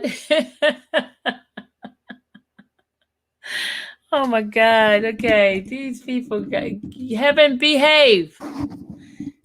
We're gonna have to put her in timeout, okay? Because I'm not saying anything that she's putting out here. I'm not saying anything. I am minding my business as I go back to what I'm looking at so I can read this to you guys, because Heaven's trying to get me in trouble and I'm not going to sit here and entertain her, okay? It says here, mandate, and it says United States Court of Appeal for the Second Circuit. It says, as stated at a stated term of the United States Court of Appeal for the Second Circuit held at the Thurgood Marshall United States Courthouse, 40 Foley Square in New York City on the 8th of September 2020. Who was present was Deborah Ann Livingston, she is the chief judge. You have John M. Walker Jr. and Dennis Jacob Circuit Courts, right? Judges. And it says United States Appellate versus Robert Sylvester Kelly, aka R. Kelly. Why did they put aka R. Kelly? Wow. All right. Defendant appellant Robert Sylvester Kelly appeals from the May 15, 2020 order of the United States District Court for the Eastern District of New York, Donnelly, J, which denied Kelly's motion for reconsideration of the district court prior denial of pretrial release under 18 U.S.C. 312E and denied Kelly's motion for temporary release under 18 U.S.C. 312I. We have jurisdiction over this appellate 18 U.S.C. 3145 and 28 U.S.C. 1291. Okay, I'm not going to read all that. We applied differential review to a district court order of detention and will not reverse for clear error. So they're saying there was no clear error, IG, unless the entire evidence we are left with the definite and firm conviction that a mistake was committed. So in order for them to reverse the decision of Judge Donnelly, they would have to find a clear error. And in a clear error, they give an example of unless the entire evidence, we were left with a definite and firm conviction that a mistake was committed. So they're saying that there was no mistake committed in the decision of not giving Robert a temporary release, right? And it says Kelly's challenges the district court order of pre-detention order, which is 18. Remember, we read what 18 USC 1342 was, right? I think I brought that to you guys' attention, right? The district court is instructed to order the pretrial detention of the defendant if, after a hearing, the judge find that no conditional accommodation of condition will reasonably assure the appearance of a person as required of safety of any other person in the community. So this is where they're talking about the risk, right? So it gave here blah blah blah blah. And then once the burden of production is met, the presumption does not disappear entirely, but rather it remains a factor to be considered among those weighed by the district court. Even in the presumption, remember he's in a presumption right now. He's not in a case of he's been convicted. The government retains the ultimate burden of persuasion by clear and convincing evidence that the defendant presents a danger to the community and by the lesser standard of the preponderance of the evidence that the defendant present a risk of flight. Preponderance. Let's go look up what the word preponderance really means. Let's see. Hold on. Preponderance.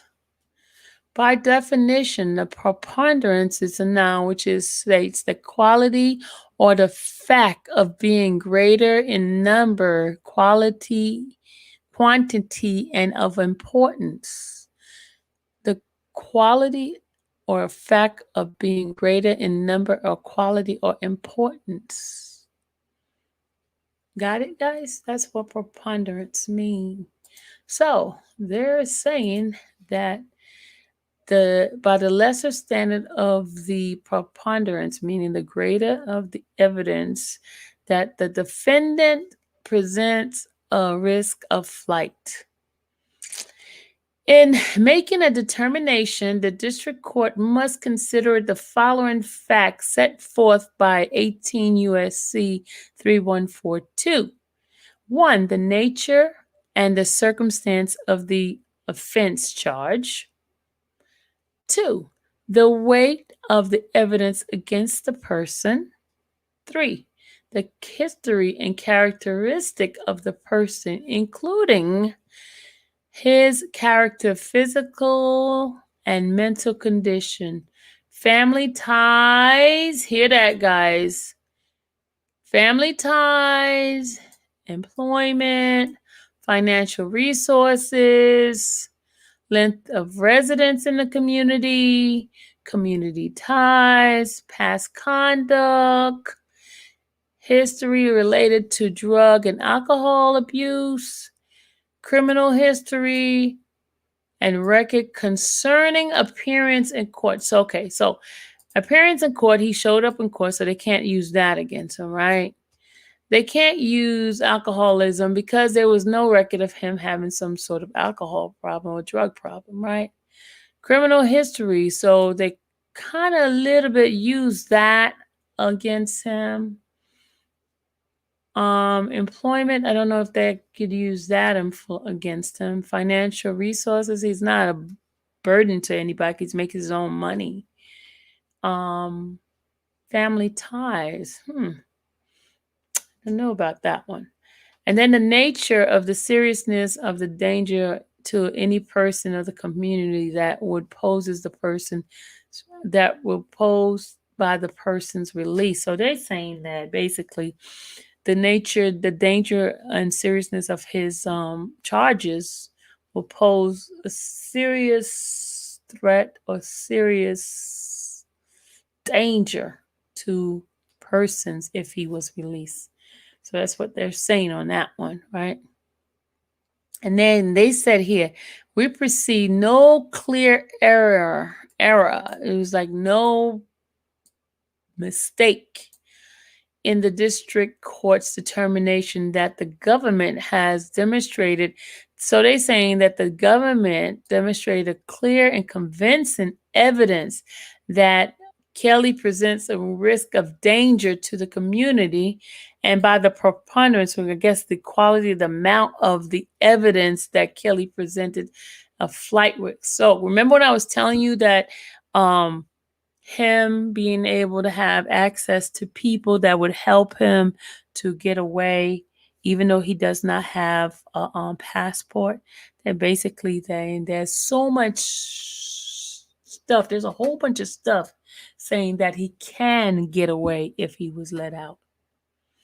He can get away because you have people supposedly, they're saying there are people that were willing to help him out, to get him out of here, to get him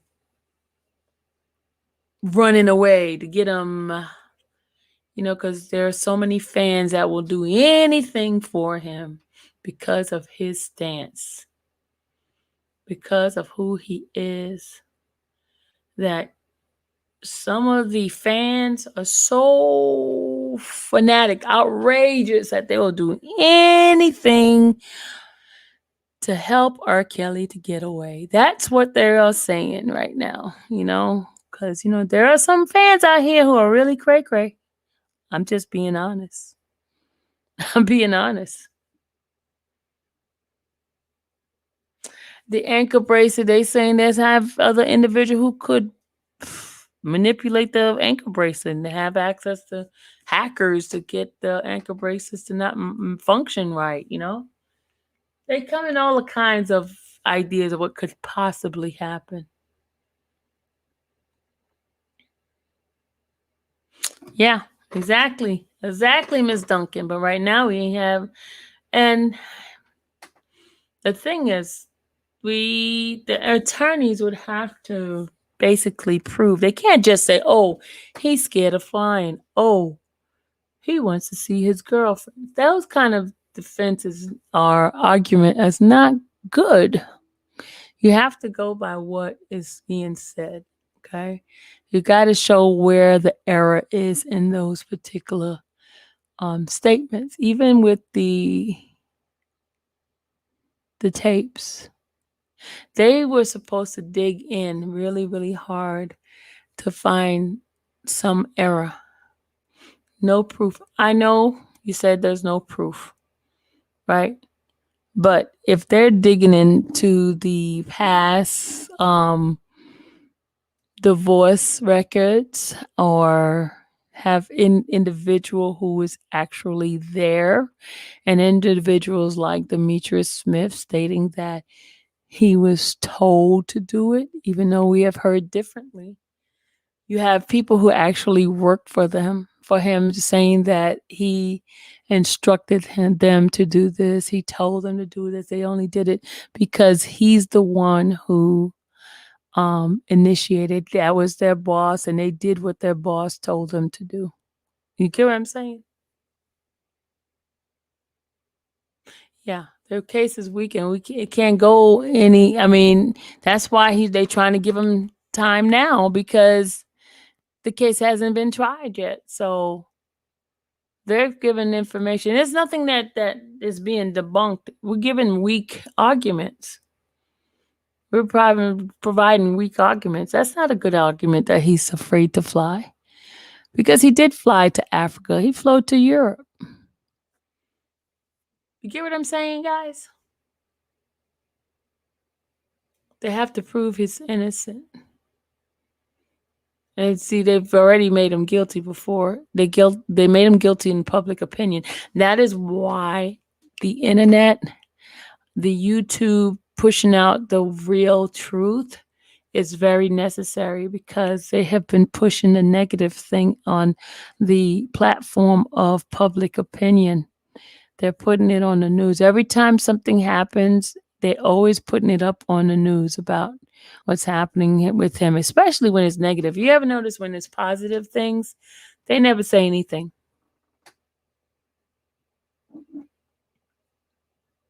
Absolutely, Molly. Molly said it comes down to the law and Greenberg's ability to put forth strong argument.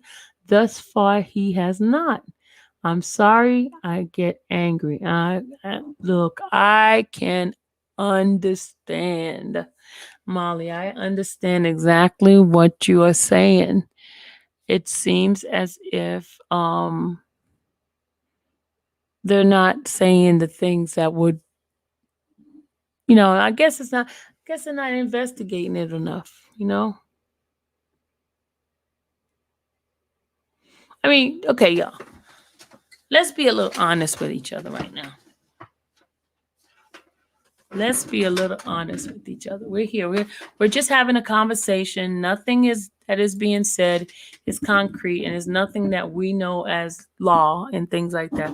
We're just individual layman people just giving our opinion, right?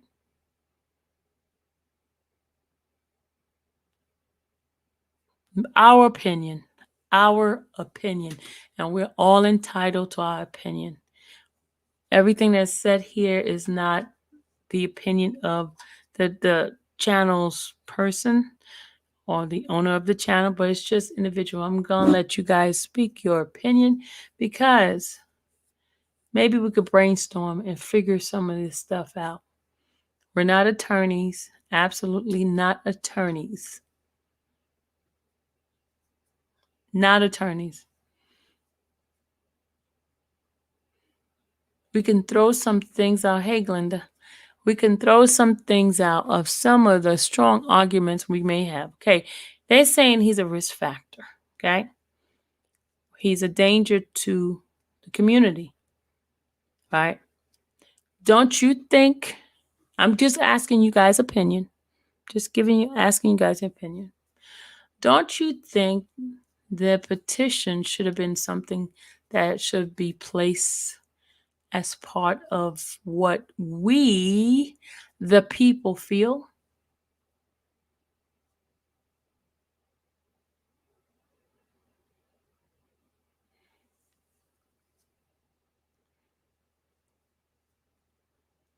What do you think?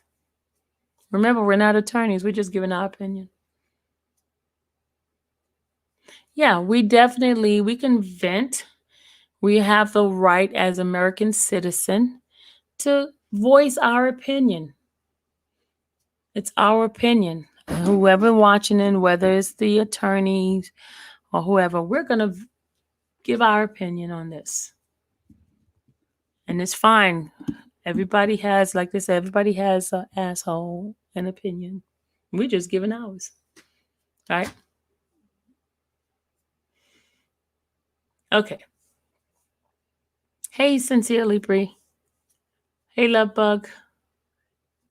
Pamela, I think I spoke with you earlier. Cha-cha. Okay. All right. So, now, Cha-cha put down, he's never been charged with a crime. R. Kelly does not have a criminal background. Okay. When they first initially said that he was a flight risk, I wish we had the transcript from the hearing, because then we could see what was answered, what there was said, and things like that. But we don't have that. So now let's all play like we are attorneys. We don't know what the law says on certain things, but we're just going to give our opinion. Okay, let's do that. Can I get some people up in here? Let's play. Let's play the court. Let's play court. Let's start thinking out of the box, right? And we're gonna play the court. Maybe somebody might grasp something we're saying. You're welcome, Love Bug. Thank you. Let's okay. All right. I need some volunteers to come on in here. And we're going to we're not doing debates and none of that stuff. We're going to have a conversation. We're going to come up with some solutions. Maybe somebody might look into this little live here, and some of us might say something that might trigger them to putting down some good motion. All right? Let's do that, because obviously what they've been doing has not been working. Right? Can we admit to that? It has not been working. Do anybody know? Okay. I'm gonna put some of you guys' comment on here. Okay. All right. I'm gonna put Miss Duncan's comment here. Okay.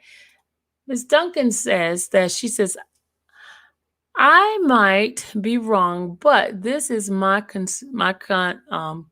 consensus that the false motion was actually factual. Oh, Miss Duncan. Ciao.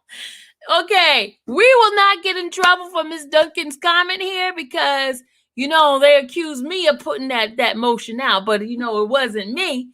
But I like what you just said, Miss Duncan. I really like it. I really like that. I like that. Thank you, Ms. Duncan, for your input on that one. Because, guys, let's take a look at this, okay? Let's go back into that little letter. Let's do that, okay? We're just doing it for educational purposes. We're just doing a fun thing right now, okay? Don't get mad at us, ops. Don't get mad, because we want to just take a look at this little motion that was put in by somebody, which is not Sylvia. I don't care what you guys say. It was not me. But they keep putting my name in this crap. But let's take a look at what was set in the motion, okay? I'm going to pull it up. Hold on. I'm I'm going to pull it up for you guys, and we're going to take a little look at this. Little look at this. Hold on. Here we go. Let's go with the false motion, the fake motion, the fraudulent motion here. Let's see. Okay.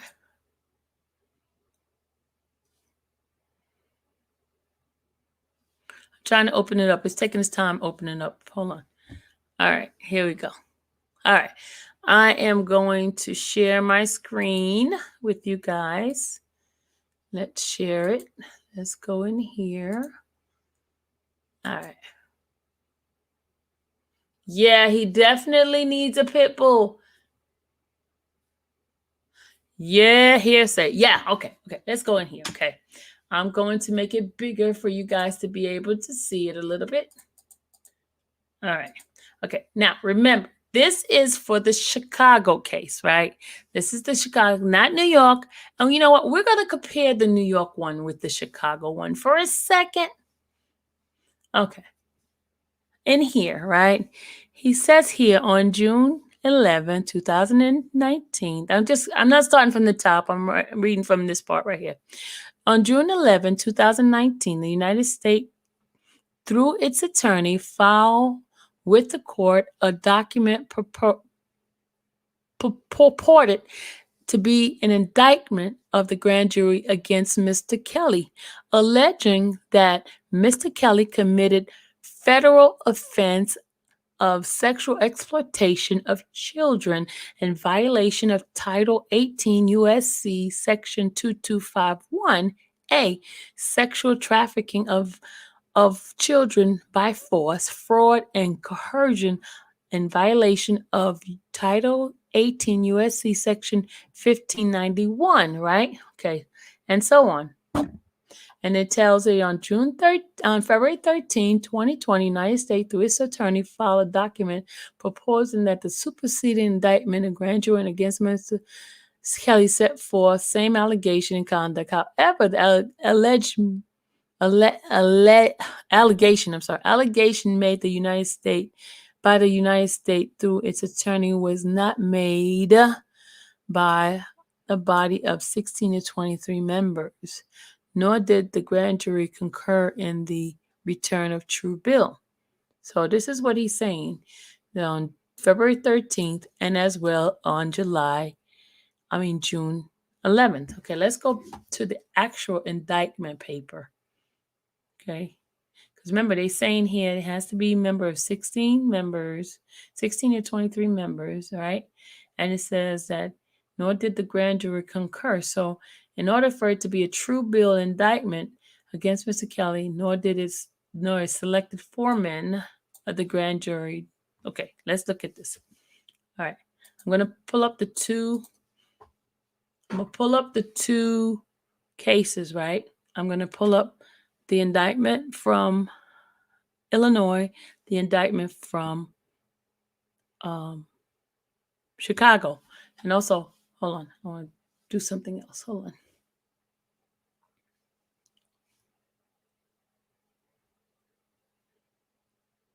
Hold on a second. I just want to show you something else. Hold on. Okay. On here, it says the item. Hold on. I want to show you something here where you can look at the items.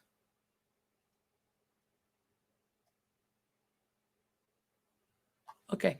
You see it says docket entry number 1, right? And number 93. Those are the two docket entries. And it says there are no true bill indictment filed with the court. So that's item number 1 and item number 93, right? So now we're going to open up this case thing here. Hold on. Okay, I'm going to share this part with you guys. Hold on. I'm going to share this with you guys. Okay, I'm going to stop sharing this. I'm going to share this with you guys here. Okay, remember he said item number 1, right? And item 93.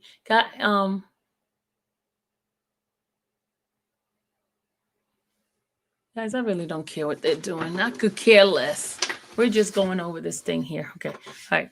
Item number 1, right? Item number 1 was right here, right? So this is where the indictment came in, right? Remember, this is item number 1, right? Are you looking? Can you see this? Can y'all see that? Right? So that's the indictment, right?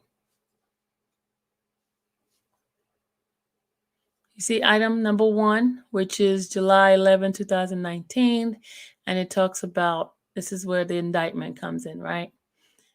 So you know that's the indictment. It's item number 1. And then item 93, which is, let's go back in here and go all the way down. All the way down to item 93. This is the superseding indictment, right? So those are 2 indictment, 93 and number 1. So now we're going to go in, we're going to pull up the item, what it is, okay? I already pulled it up, and so I'm going to go get it. I'm going to stop this right here from showing. And then I am going to get item number 1 and item number 93. Hold on a second.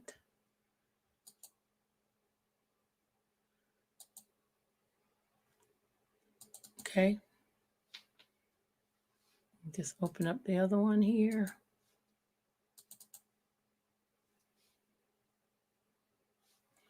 Okay, so I'm going to pull it up for you guys. I had to pull them up so you can see. All right, let's go in here. I'm going to share this with you guys. Okay, let's go to Okay.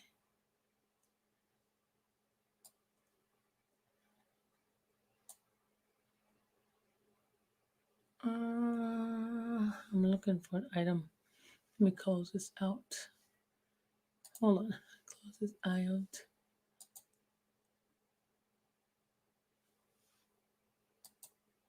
Okay, now I'm going to pull up item number 1, right?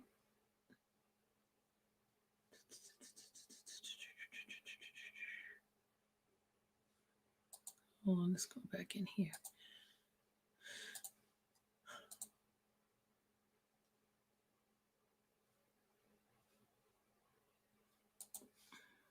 I'm trying to pull it up. Hold on. I got so many things open in this file. I'm going to close some things out so you guys can see what I'm talking about.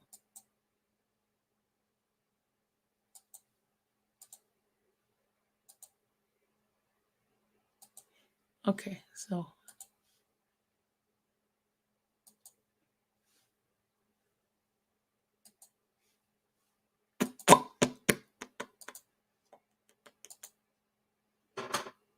okay, this is number 1, docket number 1, right, guys? Okay, this is docket number 1, okay? Remember, this is number 1, right? Docket number 1. This is the one they mentioned it, docket number 1. And what did he say? He said that the docket did not provide a foreman that they did not agree, right? Okay, if you go all the way down, do you see? It was not signed as a true bill. You see that? You see that, guys? Could you see that? Do you see that? Let me tell you, do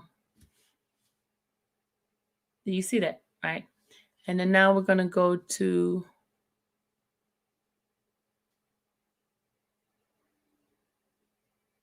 let's go to the, let me stop this one. Stop sharing this. And then now we're going to go to item 93. I'm going to pull up item 93 for you guys. And this is 93.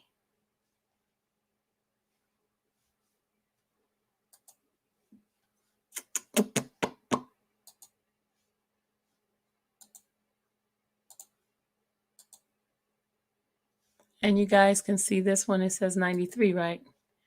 93 is right here. Docket number 93, right? You guys see, right? This is 93. I see it, right? Let me go down. Yeah, Foreman is the jury language. Okay. Now let me go down to let's go down to see what it says at the bottom. This is the superseding. This is the one that was done in now you see there's nothing signed again, right? There's no attorney, United States attorney, and there's no foreman, right? Do you see that, guys? This is in Illinois. You see that, right? You guys see it? You see that, right? All right, now let me go show you what the real one looked like, which is the one in New York, the indictment in New York. Let's show you New York's indictment. Let me show you New York's indictment.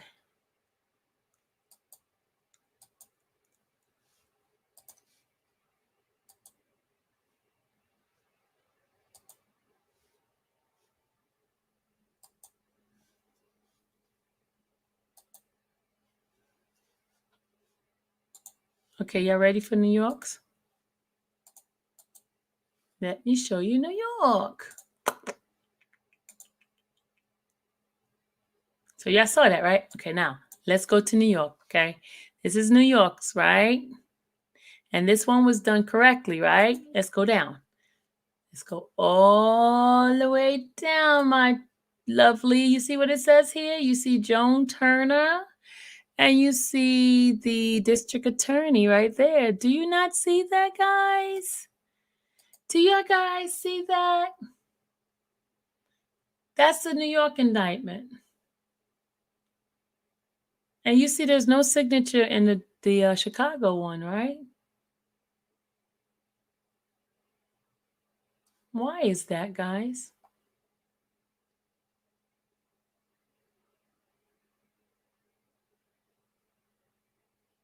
Could somebody answer that?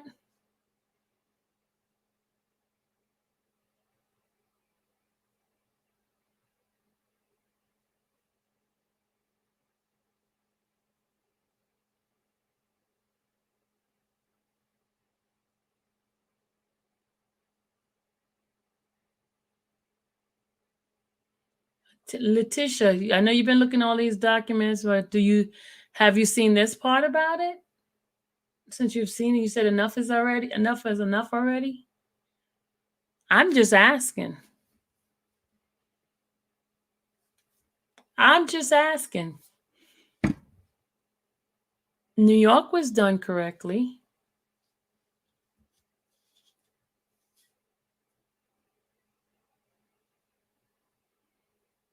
Why is there no signature of district attorney in that one?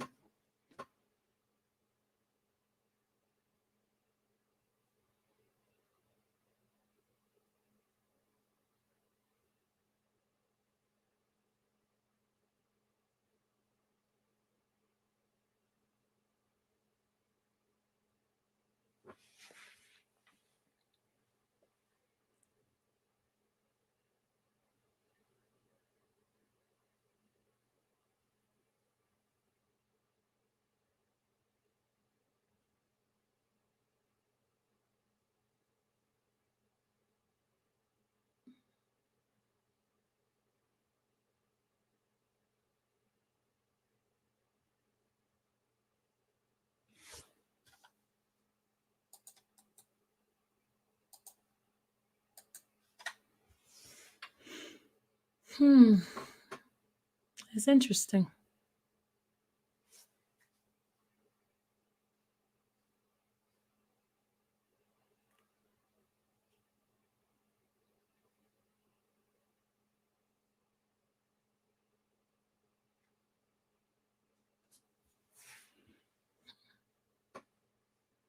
Somebody's gonna have some explaining to do on this. I know it's stricken from the case and all that, but why is New York did it the right way and Chicago didn't? Why didn't Illinois do it that way? You clearly see. I'm just showing you.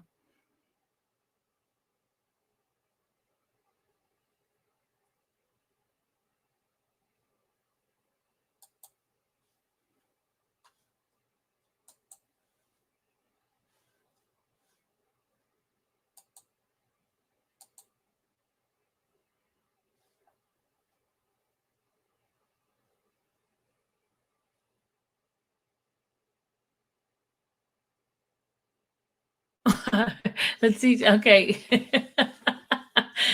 Thank you. But you see what I'm saying, y'all? I mean, I'm just, and it did it on both. They did it on the superseding.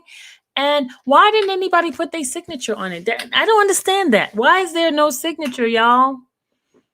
Why? Then the indictment shouldn't stand if there's no signature. Why is there no signature? Why is there no signature? Could somebody please answer that question? I don't know what the law is on that, but I know for a document to be valid, you have to have signature and seals and all that kind of stuff. You said the typo? I mean, even on the superseding, this is the one was the second one was the first one. Let me bring it up the other one. Let me bring up the other one. That's the other one. This is the first one. This one was done on July 11, 2019, right? There's no signature here, y'all. This is reported in the documents of the court. Look, no signature. Why? This is a question I have. This is the second one. This is the superseding one that was filed on February 13th, right? 93. I mean, this is item 93, docket number 93. And you see no signature here. Why is no signature? But then when you go to New York one, New York has a signature, right? And then they even have all of this stuff that was done. You see the indictment right here, the paperwork for the indictment, all of that. See, Judge Donnelly and all of that's on here. But why is it not one? Look at this. This is New York. You see all of this done? They have the foreman and all that. All the people that was there, then the jury, the grand jury, they have the signature when it was stamped, all of that. All of that is on here. But do you see this in the Chicago case? This is Chicago here, y'all. This is it. Nothing else. This is nothing else. None of it. None. Why not? Why not?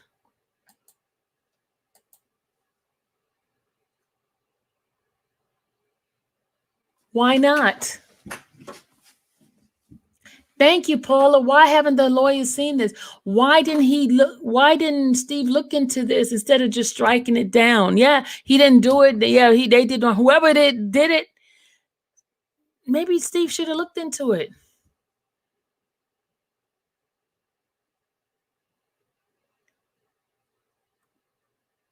Are they waiting for New York?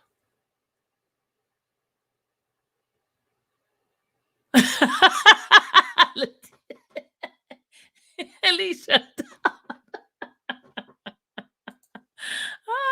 You know what? Let me tell you, to be honest, I never looked at it because I'm not an attorney, so I wouldn't be looking for that kind of stuff. I wouldn't. I mean, I've seen the indictment before, but I've never looked at it. But let me just take a look at when New York did the superseding in March. Let me see if I could pull up their document and see what they put down for the superseding in New York. Hold on a second. Let me see New York superseding. See if they got their sign. Just bear with me a second.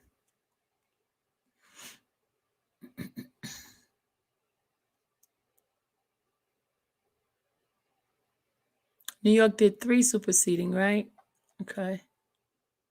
Let's go do this. Let me look through here. Let me search it through this.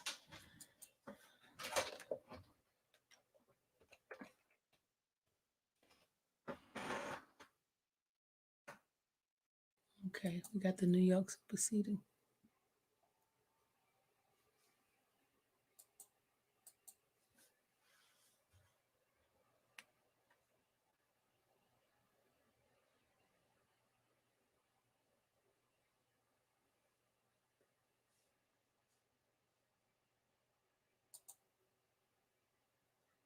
Okay, New York superseding. Let's see. Okay, here we go. We got that one. We got it. We're going to open it up right now.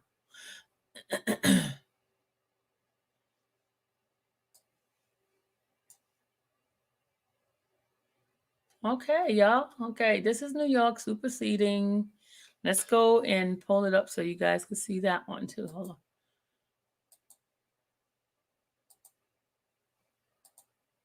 You guys see it? This is the superseding that was filed for New York, right?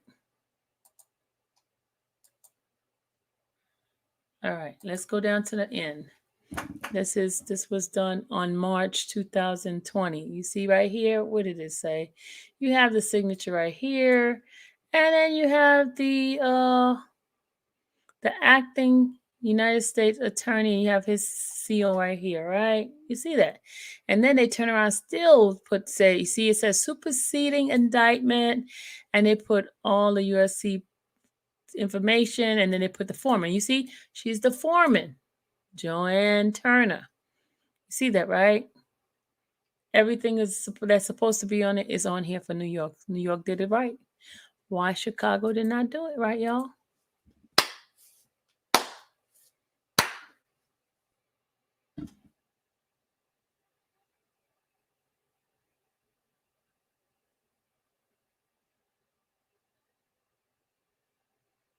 I'm sure somebody's looking at this live right now, y'all.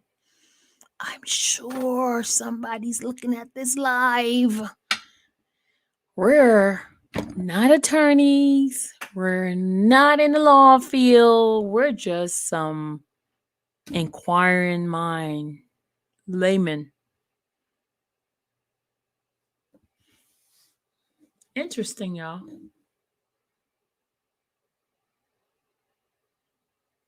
Interesting. Do you see that? Should I show it to you again, just in case we have people in the back that wants to take a look at our stuff here? Okay, this is in Illinois. This is the first document, which is put into that motion that person put in, right? And then you see there's no true bill signature here. You see no United States attorney signature here. None. Not only did they do it wrong the first time, you went back into the superseding indictment. This is item docket number 93, which is what the person talked about. You do not see it here either. And you don't see it in the United States.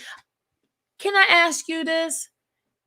Isn't it safe enough for, even though the attorneys did not do it, wouldn't you ask that question?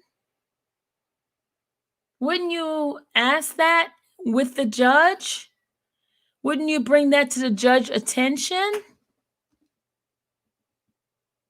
I'm just asking. I'm just asking.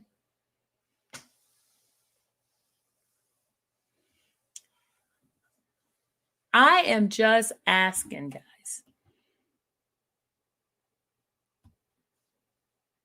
Just asking. And here's New York, right? This is the first one. And I think they did 3 superseding. Let's go look at the second superseding. Let me go pull up the superseding in New York, the one that was done back in December, I think, when they removed Lisa Van Allen. Let's go pull up that one. See if the government in New York did it right then. Okay, let's go look at that other one. Let's see. Hold on.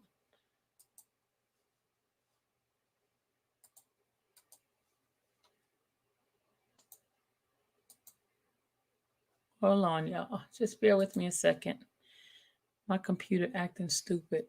I think it was back in December.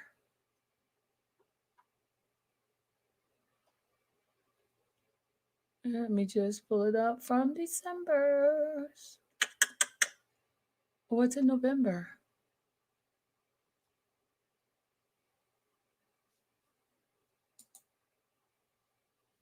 Hold on, y'all. Let's go look. Let's go through this thing here and look at it. I think it was December.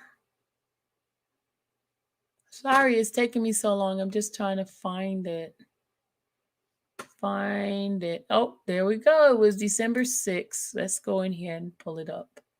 December 6th is when they did the second superseding indictment, okay? I'm going to pull it up. You see it right here. This is December. They filed it December 5th. This is the second super indictment, which is the third one. We saw the third one already. Now, this is the second one, and this is New York. Let's see if New York got it right. Okay, let's go down. Let's go down. Let's go down. Let's go down. Come on now. Let's go down. Oh, there it is again. New York did it right again. This is so 3 times New York got it right, right? 3 times they got the foreman, they got the acting attorney general, United States attorney. They have that signature there.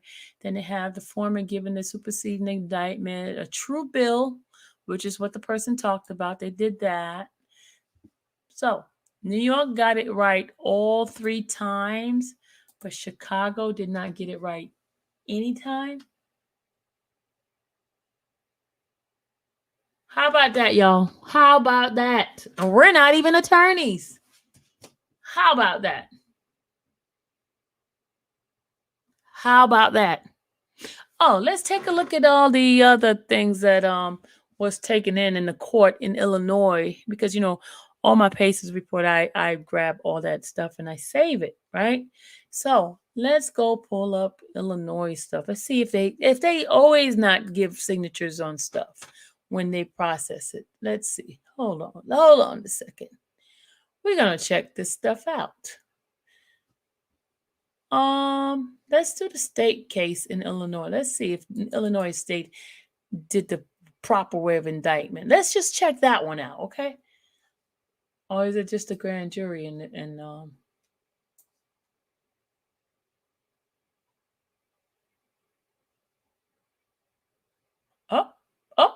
hold on, y'all. Let's go. Hold on. What is this? This is the state case, right, y'all? Okay. Let's check this out here. Okay. Do you get a grand jury indictment? No. Is it supposed to be done like that in Illinois?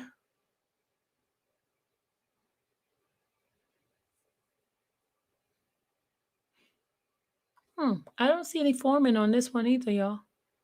But I do see a little signature right down here. I do see somebody's signature down here. But I don't see anything. Oh, wait. Hold on. Oh, they did it right. They did it right for the state. Okay, the state got it right, y'all. The state got it right. Illinois state got it right. They got it right.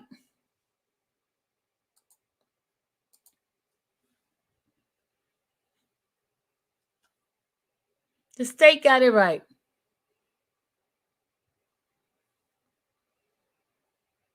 There go Rob's sister. Hey, Lise. How are you guys? She's not playing with them. She's not playing with them. But Lisa, have you been sitting here for this moment and seeing what's going on here?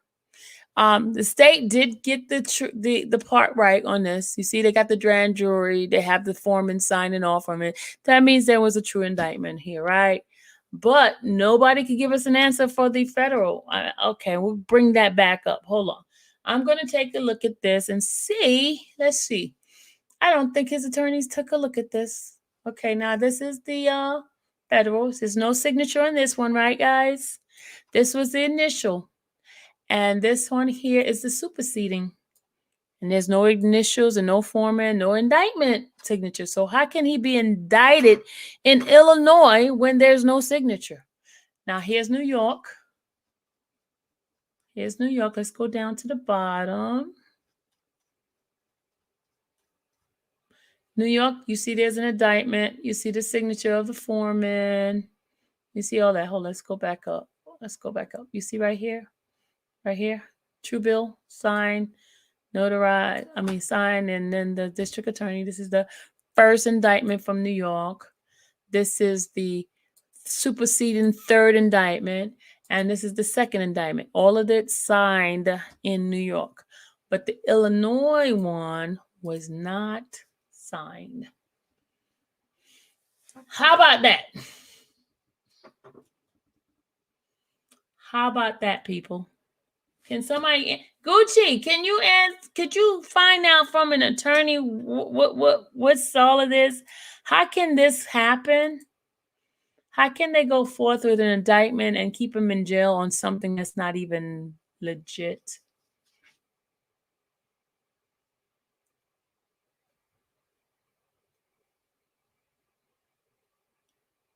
I'm just asking. I'm just saying, you know.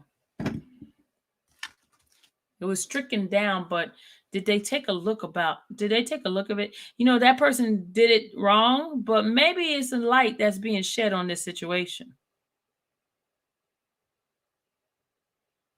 A person did something wrong. They put it in, but Greenberg, I suggest the attorney to take a look at this. And if you guys are looking at my live right now, this is something that needs to be looked into. Seriously. Want me to show it again? Just in case y'all looking again. All right, let's take a look. Okay, we have Illinois. We have no signature, no foreman in the indictment with the grand jury. None whatsoever, no signature.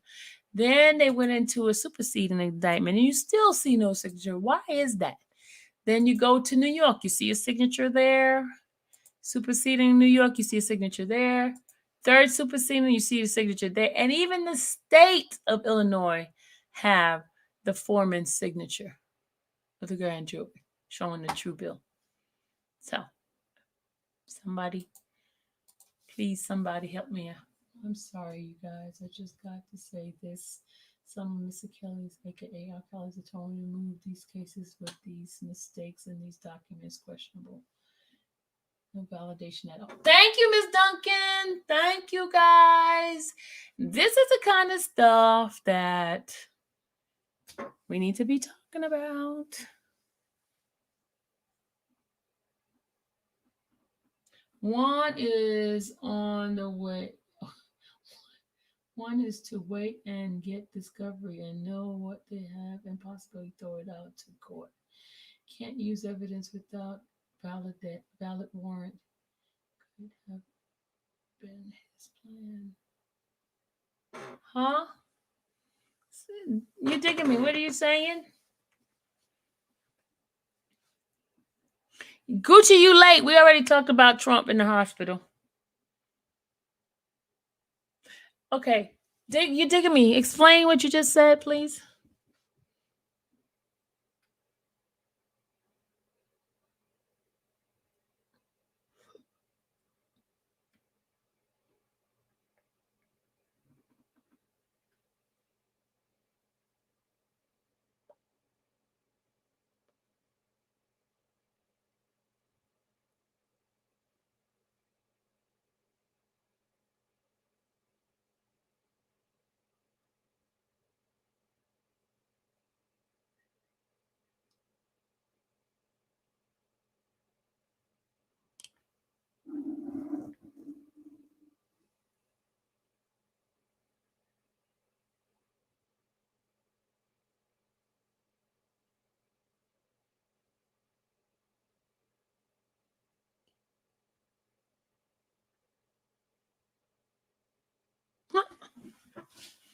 Okay, you digging me.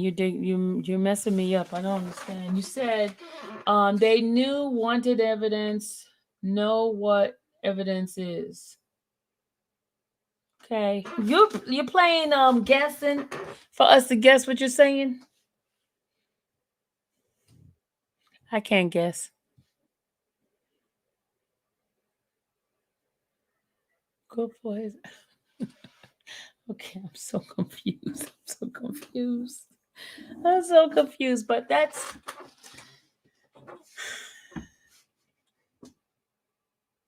Are you talking about Trump? Gucci, that's not nice. You don't say that about somebody. Don't do that. Don't do that, Gucci. Don't ever wish bad on somebody. Apologize right now, Gucci.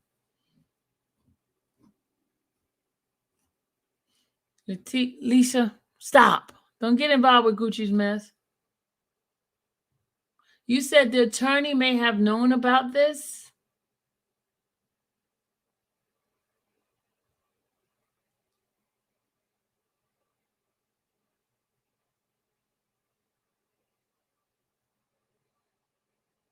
Oh, okay, you digging me.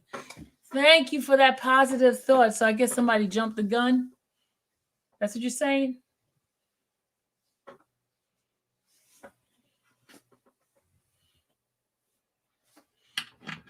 Okay. Oh, that's what you're saying. Somebody jumped the gun.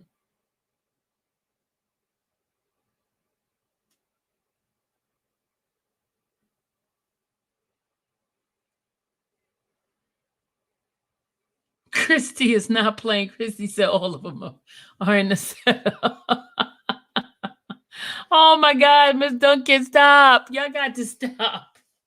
You want to do a call in? Okay, Stephanie. Call in. Okay, hold on. You know the number, Stephanie.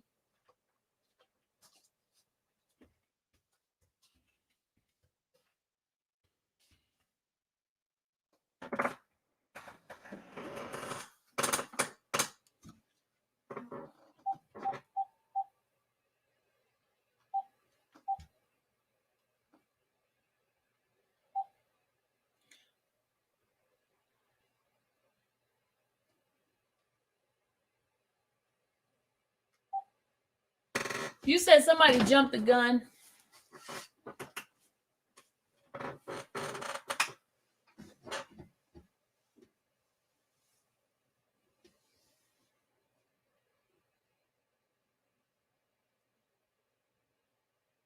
But he spent a whole year in jail.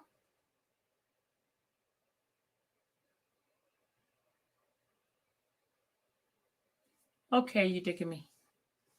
I take it. Okay, I got it. But he spent a whole freaking year in jail.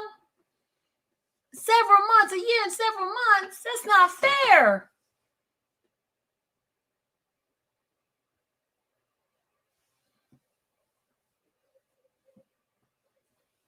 Oh, you digging me? They telling you to call in. You digging me? She said, "Not me. You digging me?" She wants you to call in.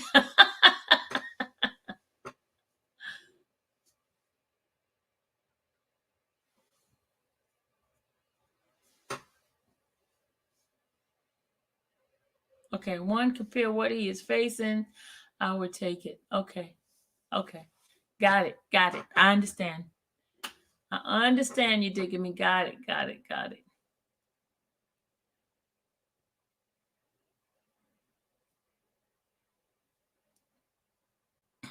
Too late. They can't go change it now. We got all the document.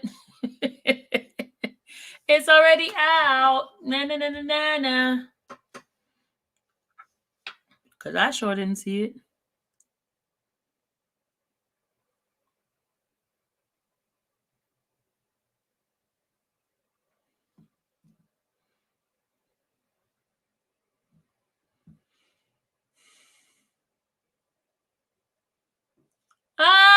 She said her thumb only works, her mouth don't.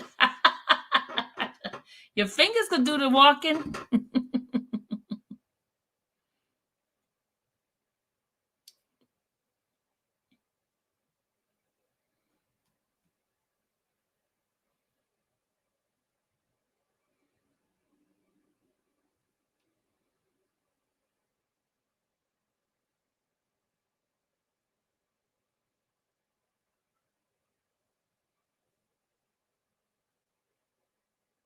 Thank you. Hello, Stephanie. Hello. I concur.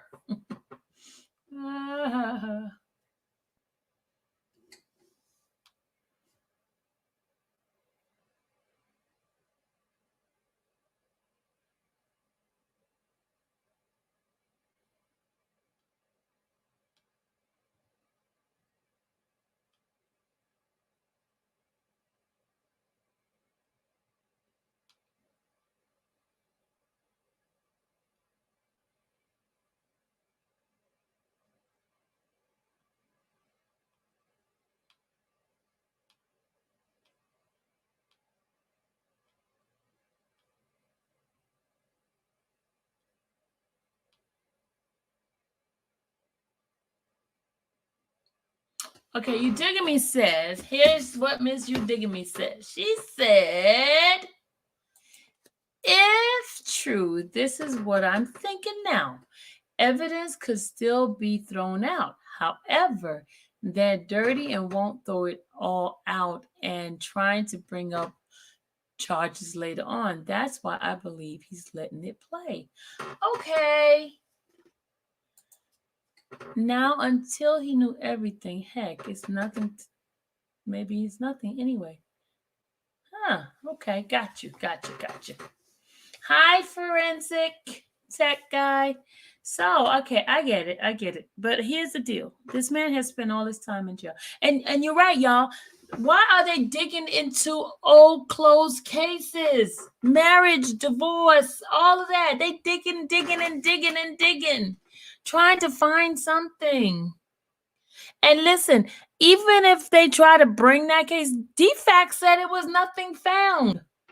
Nothing. So how are you going to put that against him now? Because they did a thorough investigation with the police and DFACs.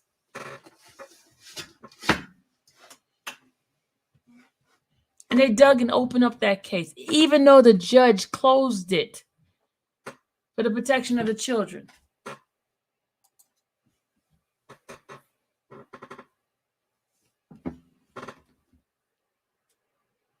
That's right, Gucci. I agree with you. Yep.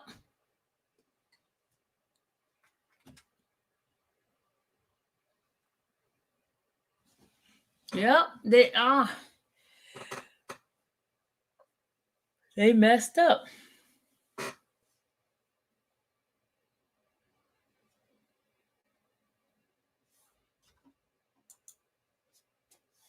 Yeah, but they got him in jail, Cha. Look at this. They still got him in jail. He can't even get his letters now. Come on, 40 days without him getting any letters? Come on. And you know we've been writing him? He can't get anything. He's a political prisoner, y'all.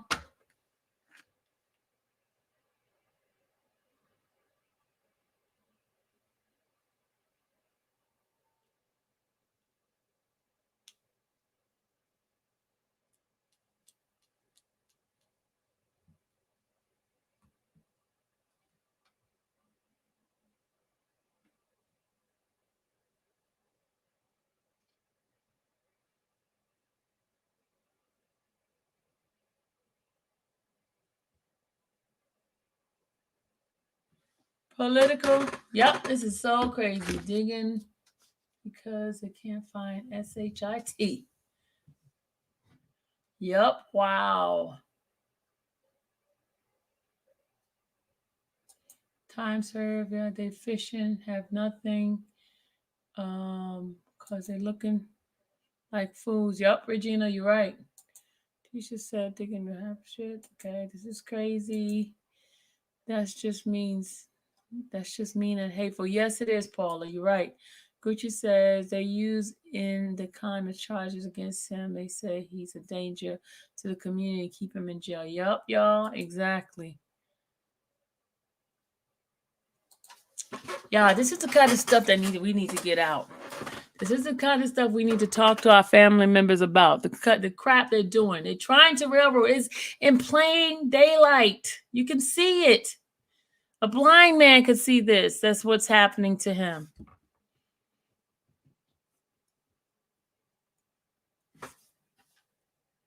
Gucci says in Chicago doing it, it's not no one in Chicago because my friend is in the federal detention in Memphis, and I sent him a letter a week ago, and I got a letter today from him and MCC holding his letter. God's eyes is all over them, and they have the answer for the injustice. That's right, Regina. Gucci said, Stephanie said, yes, it is. It could be us, and it will. Yeah. Okay, Stephanie, you in Chicago? You Digging Me said he'll be out soon. No additional time and a big lawsuit. Woo! Yes, I agree. Molly says it's shameful. Olga says, what is Greenberg doing? It seems like it's getting worse. Again, that Greenberg's doing. You know what? Listen, y'all. Okay, Gucci, I'm putting the link in now. Cha-Cha, what happened to you? I thought you was coming in. Okay, you mailed him a card, about 4 cards, and wrote him, and just mailed it to you. He just mailed it to yesterday. Okay, he's not getting his mail, Alicia.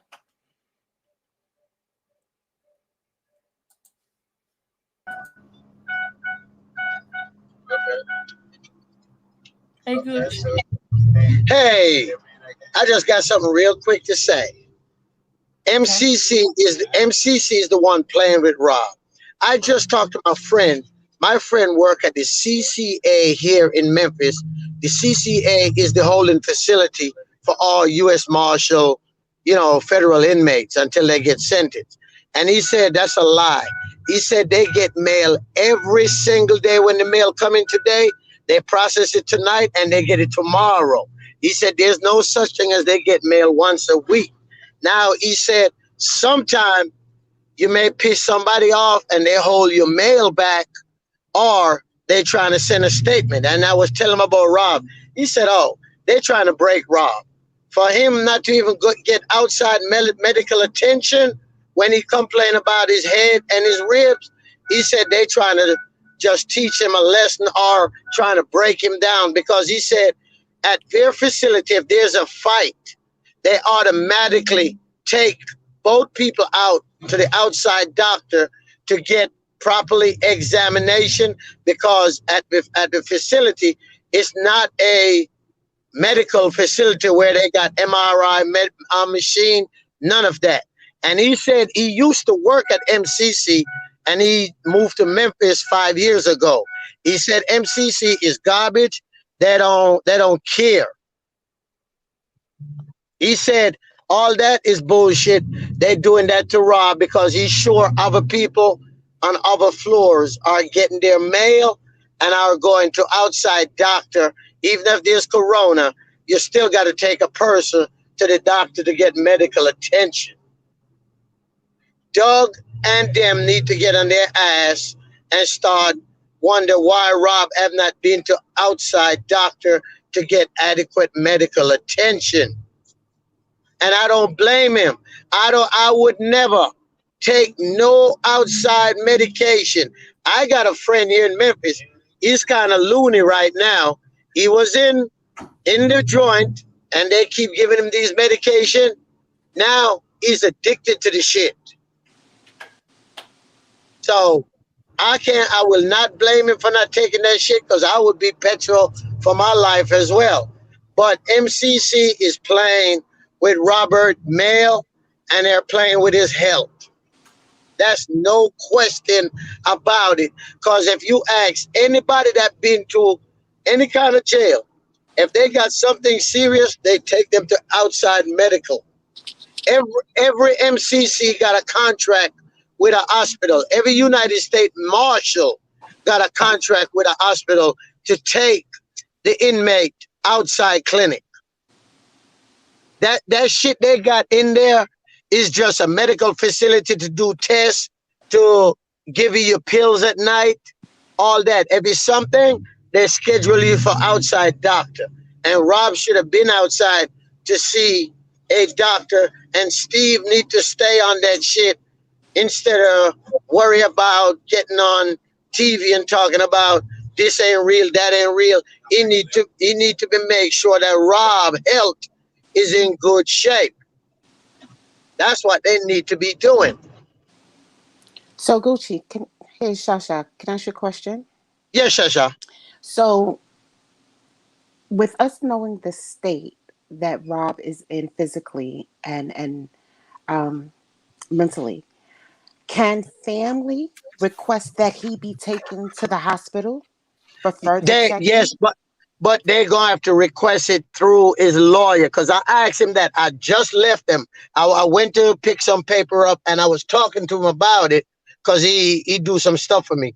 And I said, let me ask you a question, since you work at the federal detention here in Memphis. And I asked him, I said, dude, when you are a federal detainee, not a convicted felony, do you get mail once a week? He said, no, they get mail every day, because if the mail come in on Monday, We got to screen it all Monday. Then they get it Tuesday. So he said everybody get mail every day. Some inmates may not have no mail, but they hand mail out every day.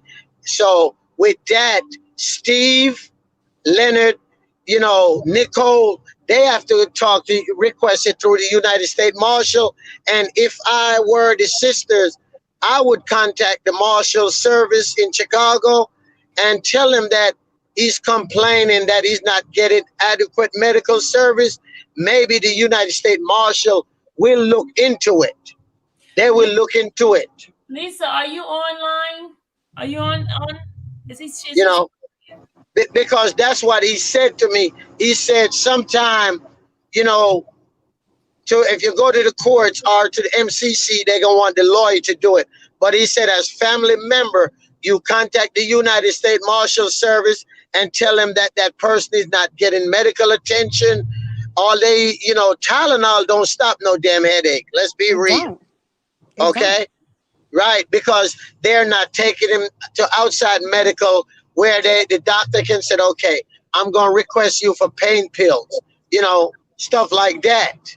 But then let's take it a little bit further, because he's saying that it's a headache. Rob can have a seriously head injury. He can have a concussion. Have an injury, and that's what needs to be happening now. The United States Marshal Service at the federal building need to be contacted and tell them that this man got a broken ribs, and a fractured rib is a broken rib, and he's hurting, and he's straight, and he got headaches, and all they're giving him is Tylenol, and he need medical attention, and that is cruel and unusual punishment to deny a detainee adequate medical attention.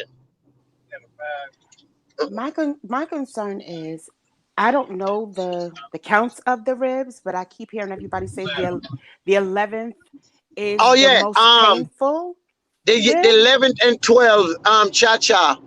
When most people, those are the ones down the bottom, and when you talk, those are the ones press against the lungs.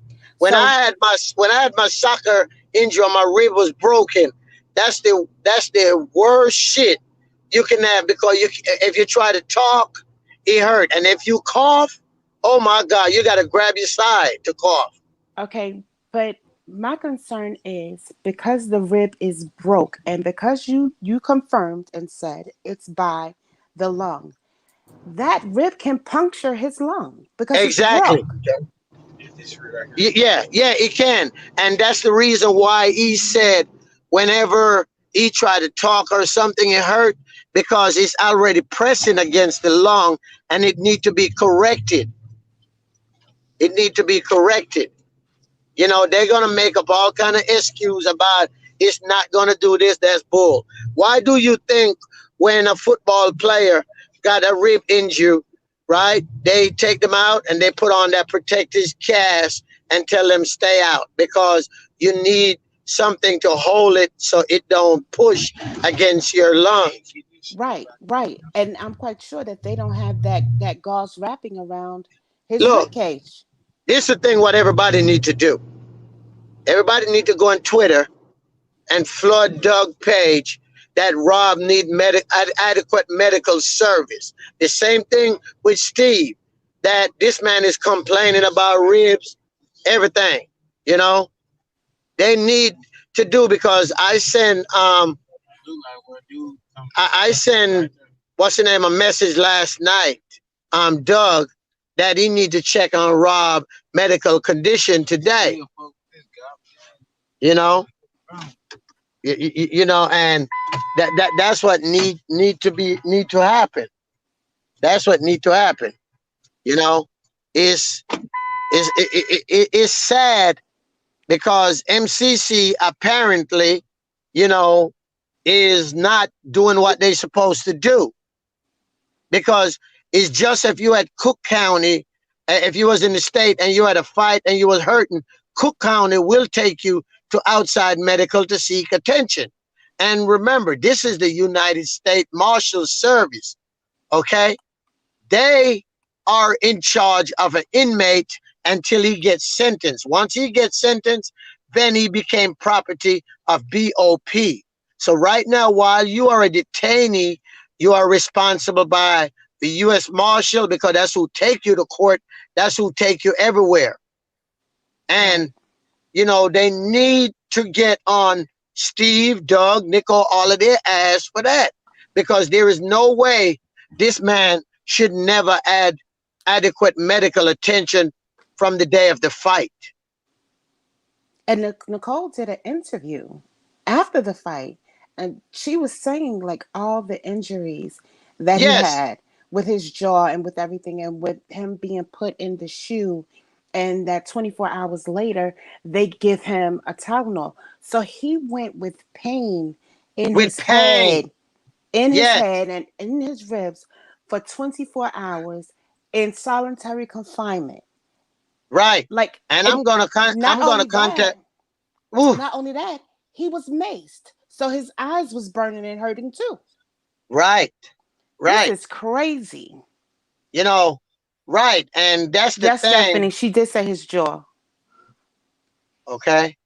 So the thing is, they need to get adequate medical attention for this man, because sooner or later, if they don't attend to his lungs and stuff, he could have a blood clot. Yes. Okay. Or the rib can puncture his lung. Exactly. God forbid, that will kill him. That would kill him, because then he's gonna get fluid in his lungs. Absolutely. So, you know, all this nonsense, this is the time people need to go Twitter, send Doug a message, blow up Steve's place. And Steve, you need to check on Rob. He need medical. I mean, it's time, because, and then his family, Renee, Cassandra, Lisa, if y'all aren't here, please tomorrow, Monday. Well, you can call the Marshal Service tomorrow, because they open 7 days a week. Is somebody at the Marshal Service to answer their call. But if you wait till Monday, you will get their main supervisor, so you can explain to them, you know, this is not America. They are treating him as if he's in a third world country. Remember 0919. You know, he's not in a third world country where he cannot get help. You know, he need help. I mean, let's be real. You know, and that is pitiful. 0919. And I'm quite sure if they were able to get in there to see him, they would have seen that he's in a bad condition. And you know what though too, my friend, he said he used to work at MCC. He said the reason why MCC do what they do is because when a lot of these guys in Chicago get picked up by the feds, they don't have no family to look into them at MCC. Because I asked him, I said, how long supposed to be? He said, whenever a lawyer goes see their client, they're there as long as they want to. There is no such thing as a lawyer get a time limit. You know. This is too much for them to have 30 minutes with him. Right. Well, we're going to the Suitland phrase. Yeah. Okay. Yeah. It's right. So, you know, it's crazy. What it is, let me tell you something. All jokes aside, all of this is a complete setup. They're denying him adequate assistance to his counsel. They're denying him adequate medical attention. They're withholding his mail, which they're going to tell you that getting mail are privilege, you know, that kind of stuff. So that's why they do what they want to do. But denying him medical attention, that is confusion. That is his right. Catch up. You know. Huh? Lisa's here. Hi, Lisa. Lisa. This is what I'm saying, Lisa, please. Tomorrow or Monday, I have a friend that used to be a correction officer at MCC. Now he is here in Memphis. He worked. He said Rob was supposed to be taken to outside medical facility. He said the best thing for you to do is to contact the United States Marshal Service, because that's who is over Rob. Not the feds, not the court, nothing. And you need to complain to them that Rob is complaining of chest pain, that his ribs is broken, and he's hurt. And you need to have them take him to outside medical attention to get an MRI on his head and as well as his ribs, because he's complaining bad from that. So he need to go to outside medical, and only person can approve it is the U.S. Marshal Service. So tomorrow they are open. Somebody's there to answer the phone at the marshal office, but the main supervisor will be in Monday. But family, if you call as family, they will more listen to you. If fans call, they'll be like, well, the lawyers need to call. But if you call as a concerned sister that your brother is not getting no medical attention, he's telling you that he's hurting, and all they're giving him is Tylenol. Tylenol does not stop any kind of pain. He need to go see a professional, adequate doctor at an outside facility that the Marshal Service got contract with. Whatever the hospital in Chicago is, they got a contract with them. Lisa, here's the number right now. I'll just put it in the chat. U.S. Marshal Services, that's the number. And this is something that Lisa, you, like Gucci said, you need to act upon it now, because ever since what the attack was, what, 3 weeks ago? 4 weeks ago. About 4 weeks ago. About 4 weeks ago, he's saying that he's having trouble breathing. He's having trouble talking. It hurts when he breathes. It hurts when he talks. He can't lay down, because if you listen to the people that have had this injury, such as Gucci, such as Marshall, and such as the other guy that was on the platform, they know how painful it is. And if his rib is broken, if that rib is broken and it's by his lungs, it can bend and puncture his lungs. And then we're in a world of trouble then. He would be in a world of trouble then.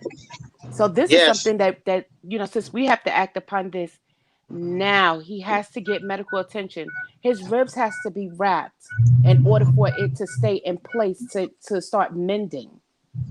We don't know if Rob have a concussion, nothing. If he's complaining about head pain, this is serious. And this is just like the what's the young lady name? Sandra Blake. She complained about head pain, and she ends up dying in the cell. Right. Exactly. So this is serious. It's serious, Lisa, you can call them now and leave your number with someone to have the supervisor call you back. And please, by all means, Lisa, every time you call, document everything, date and time. Time and who you spoke to. Yes, who you spoke to. Document what Rob said, how he's feeling. Do all of that. Keep a journal on him. Yes, because this is no joke, because I don't understand why they have not taken him to outside medical yet if he's been complaining about headache. Headache is very serious. Yes. Okay, very. How many people you hear died from headache, migraines? It's very serious. Okay. Look how many boxers died from head injury, from being hit in the head. A lot. Yeah. They can have a concussion, a tumor, anything. Right. Anything. But we don't have time for anything and everything to happen. Exactly. And that's so Cha-Cha, they don't care, because Tipsy, you're right. The doctor at MCC that see him, they should have requested that he went to outside doctor. So apparently that doctor don't care. Apparently that doctor don't care. And I'm being real. If I were Lisa or Cassandra, I would file something against that doctor that seen him, because how can a man got that injured like that and you are not providing him with adequate medical service? Right. You know, I mean, let's be real. These are the reason why people file lawsuit to get Right. attention. Even, you know, these are the reason. And Steve need to get up and get on this. This is something that need to be done. There is no way my attorney would have been sitting on his ass and my family would be telling him to go do and he didn't do. You know, it's like, damn. You 4 know, weeks later, 4 weeks later, he's still 4 complaining weeks about later. pain. And I'm sure, Cha-Cha, when Rob spoke to them, I'm sure he tell him, I'm in pain. I'm in pain. Nicole said it. Nicole Right. said it on the interview. So He why the complained about hell his they jaw, don't do his hip, and his nothing? ribs. I'm trying to figure why they have not contacted Marshall Service to say, hey, Rob need medical attention, because that's who is over Rob. The United States Marshal Service for right now. Oh my God, that shit. Oh Jesus. This is like making me really, really mad right now. Like, you see, people, this the reason why we got to stand together. This the reason why we got to put all the fuckery to the side and sit here fight for stuff. This the reason why we got to protest and make shit like this known, that he's not getting medical attention. He's not getting adequate, attention. Okay? These the reason why stuff need to happen. You know, I know people in the bush watching and stuff. And Lisa, Renee, just my number is still the same. Please call me. I want to talk to you anyway. But these the reason why we got to do this. I swear. Because no man in America, I'm sorry, should ever be treated like this just by being accused. You know, by being accused by people who knows it's a lot of lie. But people got it in their mind, this what it is. But still, this man deserved his fair day. This man deserved to be heard. And not just 30 minutes. Right. You know, how can you pass judgment on someone when you don't know the facts? You know, it's time. It's time. This need to stop all this bickery, all this pointing fingers. This shit is out of control, and it's not doing nothing but hurt Rob, because the MCC probably saying, shit, why we care? They're fighting against each other and they're for him. You know, so all this shit need to stop. I swear it does. It really You know, does.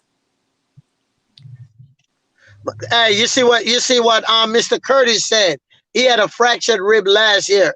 Curtis, tell him it is so painful.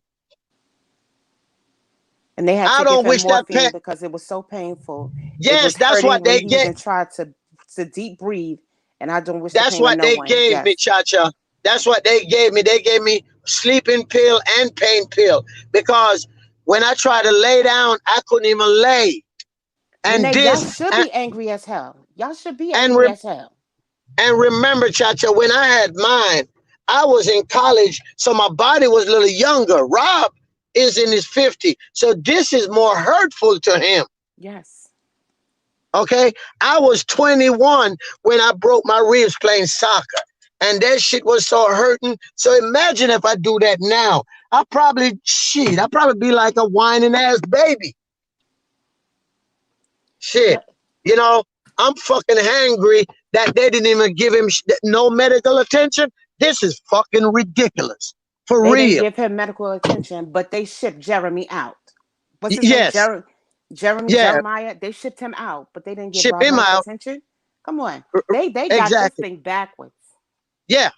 Instead of seek medical attention for the person that they claim got hurt, right? Of course he got hurt, not claim, because now he got a broken damn ribs. He got headache. All we know, Rob can be having a blood clog in his head. All we fucking know. Anything. Because you remember, The man said he was hitting him in his head. Okay, how many boxers you see died when they got hit in their head? A lot. Yeah. Okay, people, everybody, get on Doug's Twitter tonight, Steve Twitter, and blow that shit up. Yes, Renee. Blow it up. Call now. Document. Yes, Renee. Document everything. Renee, call now. Start it now. Call Definitely. now, Renee. And Renee, please call me tonight. My number is still the same, it never changed. Call me tonight and shit. But this needs to be taken care of. This is no joke. We are here. We are praying for Rob. We are praying for the family. We are praying that God moves and opens up these doors, that Rob can come out and fight his fight in justice. I mean, because this is ridiculous. This is ridiculous. This is truly ridiculous. He hasn't been charged with nothing. Oh, okay. He hasn't been charged with a thing. This is so ridiculous.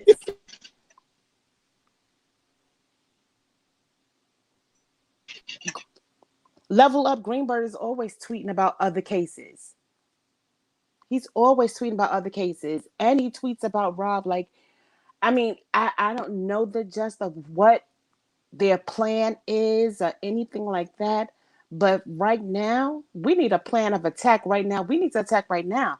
Rob needs to get out of there and be in some medical care, whereas he can get the medical attention that he needs. This is serious. I mean, we all know how COVID works. COVID is not the killer. COVID attacks what the ailment is. So if Rob has a fractured broken rib or he has a concussion or something like that, COVID comes in and it attacks that.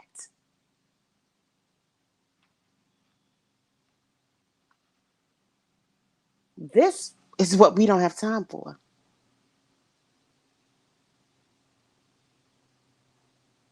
You can't do a wellness check when they're in prison. You can request it, but they don't let you come in to do a wellness check. They don't. It's crazy. The prison system is crazy. And I think that's why Yandy Smith and all her team is out there trying to make changes with the prison systems and stuff like that, because they be in there cold. It's just too much. Like, I have tears streaming down my face right now because this is hurtful. Just to know somebody that is in there suffering. But one thing I do know, you reap what you sow. And if you sow good, you reap good. But if you sow bad, you will reap bad.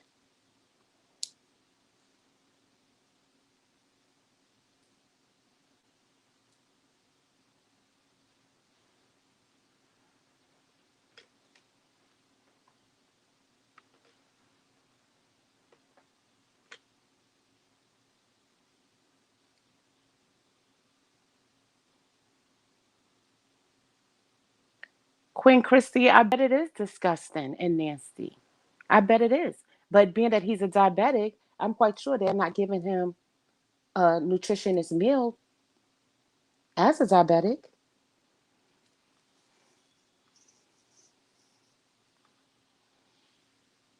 How you put somebody in solitary confinement and they were attacked, but you saying you put them in there for their safety. But if you have the other person in the unsafety, why do they have to go there? If Rob was attacked, why was he maced?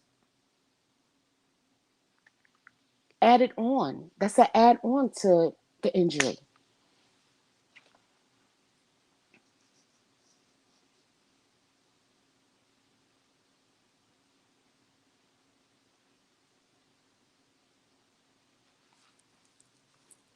Stephanie, you're right. Because it's unjust. It's unjust, and he's a human being just like the rest of us. His celebrity status is one thing, but he's a human being just like the rest of us. And he is due process. He is due a fair trial. He's due to actually fight his case the way how everybody else is. Harvey Weinstein was convicted and trapped. He's guilty. Why is he walking around? Michael Avenatti was convicted. Why is he walking around? Harvey is more dangerous than anybody else. This is so sad and so crazy. Renee, do it. Y'all flood those phones. You, Cassandra, excuse me. You, Cassandra, because I'm over here crying and I'm choking. You, Cassandra, the family, flood those Marshall phones. Make them get up and do something. Make them. Because this is ridiculous. Sylvia, we got to do that other thing ASAP.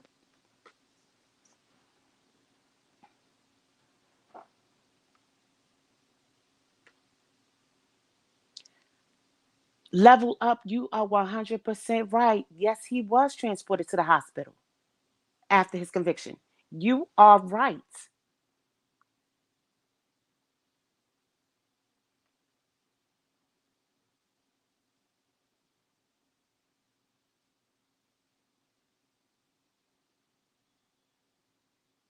This is like so super sad. Like, how do they treat a human being like that?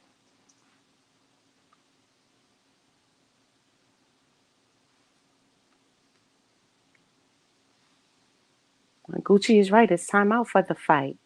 You know, it's time out fighting each other. We got to fight against them for him because he can't fight right now.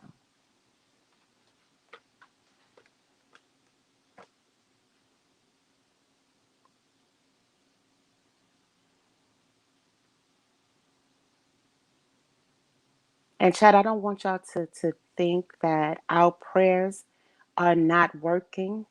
No, our prayers are working. We just need to pray a little harder and a little stronger because this is war.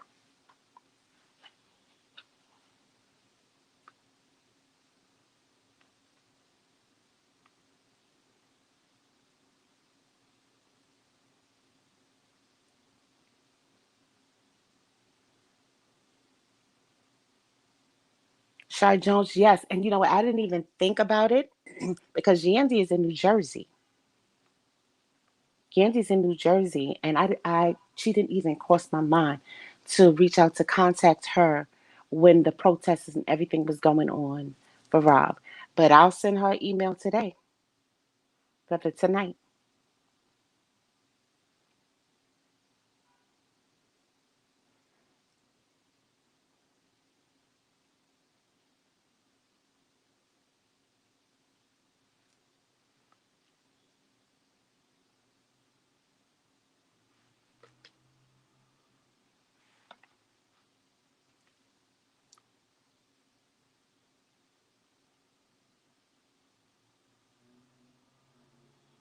Vanessa, yes, he's faithful and he's just. Yes, he is.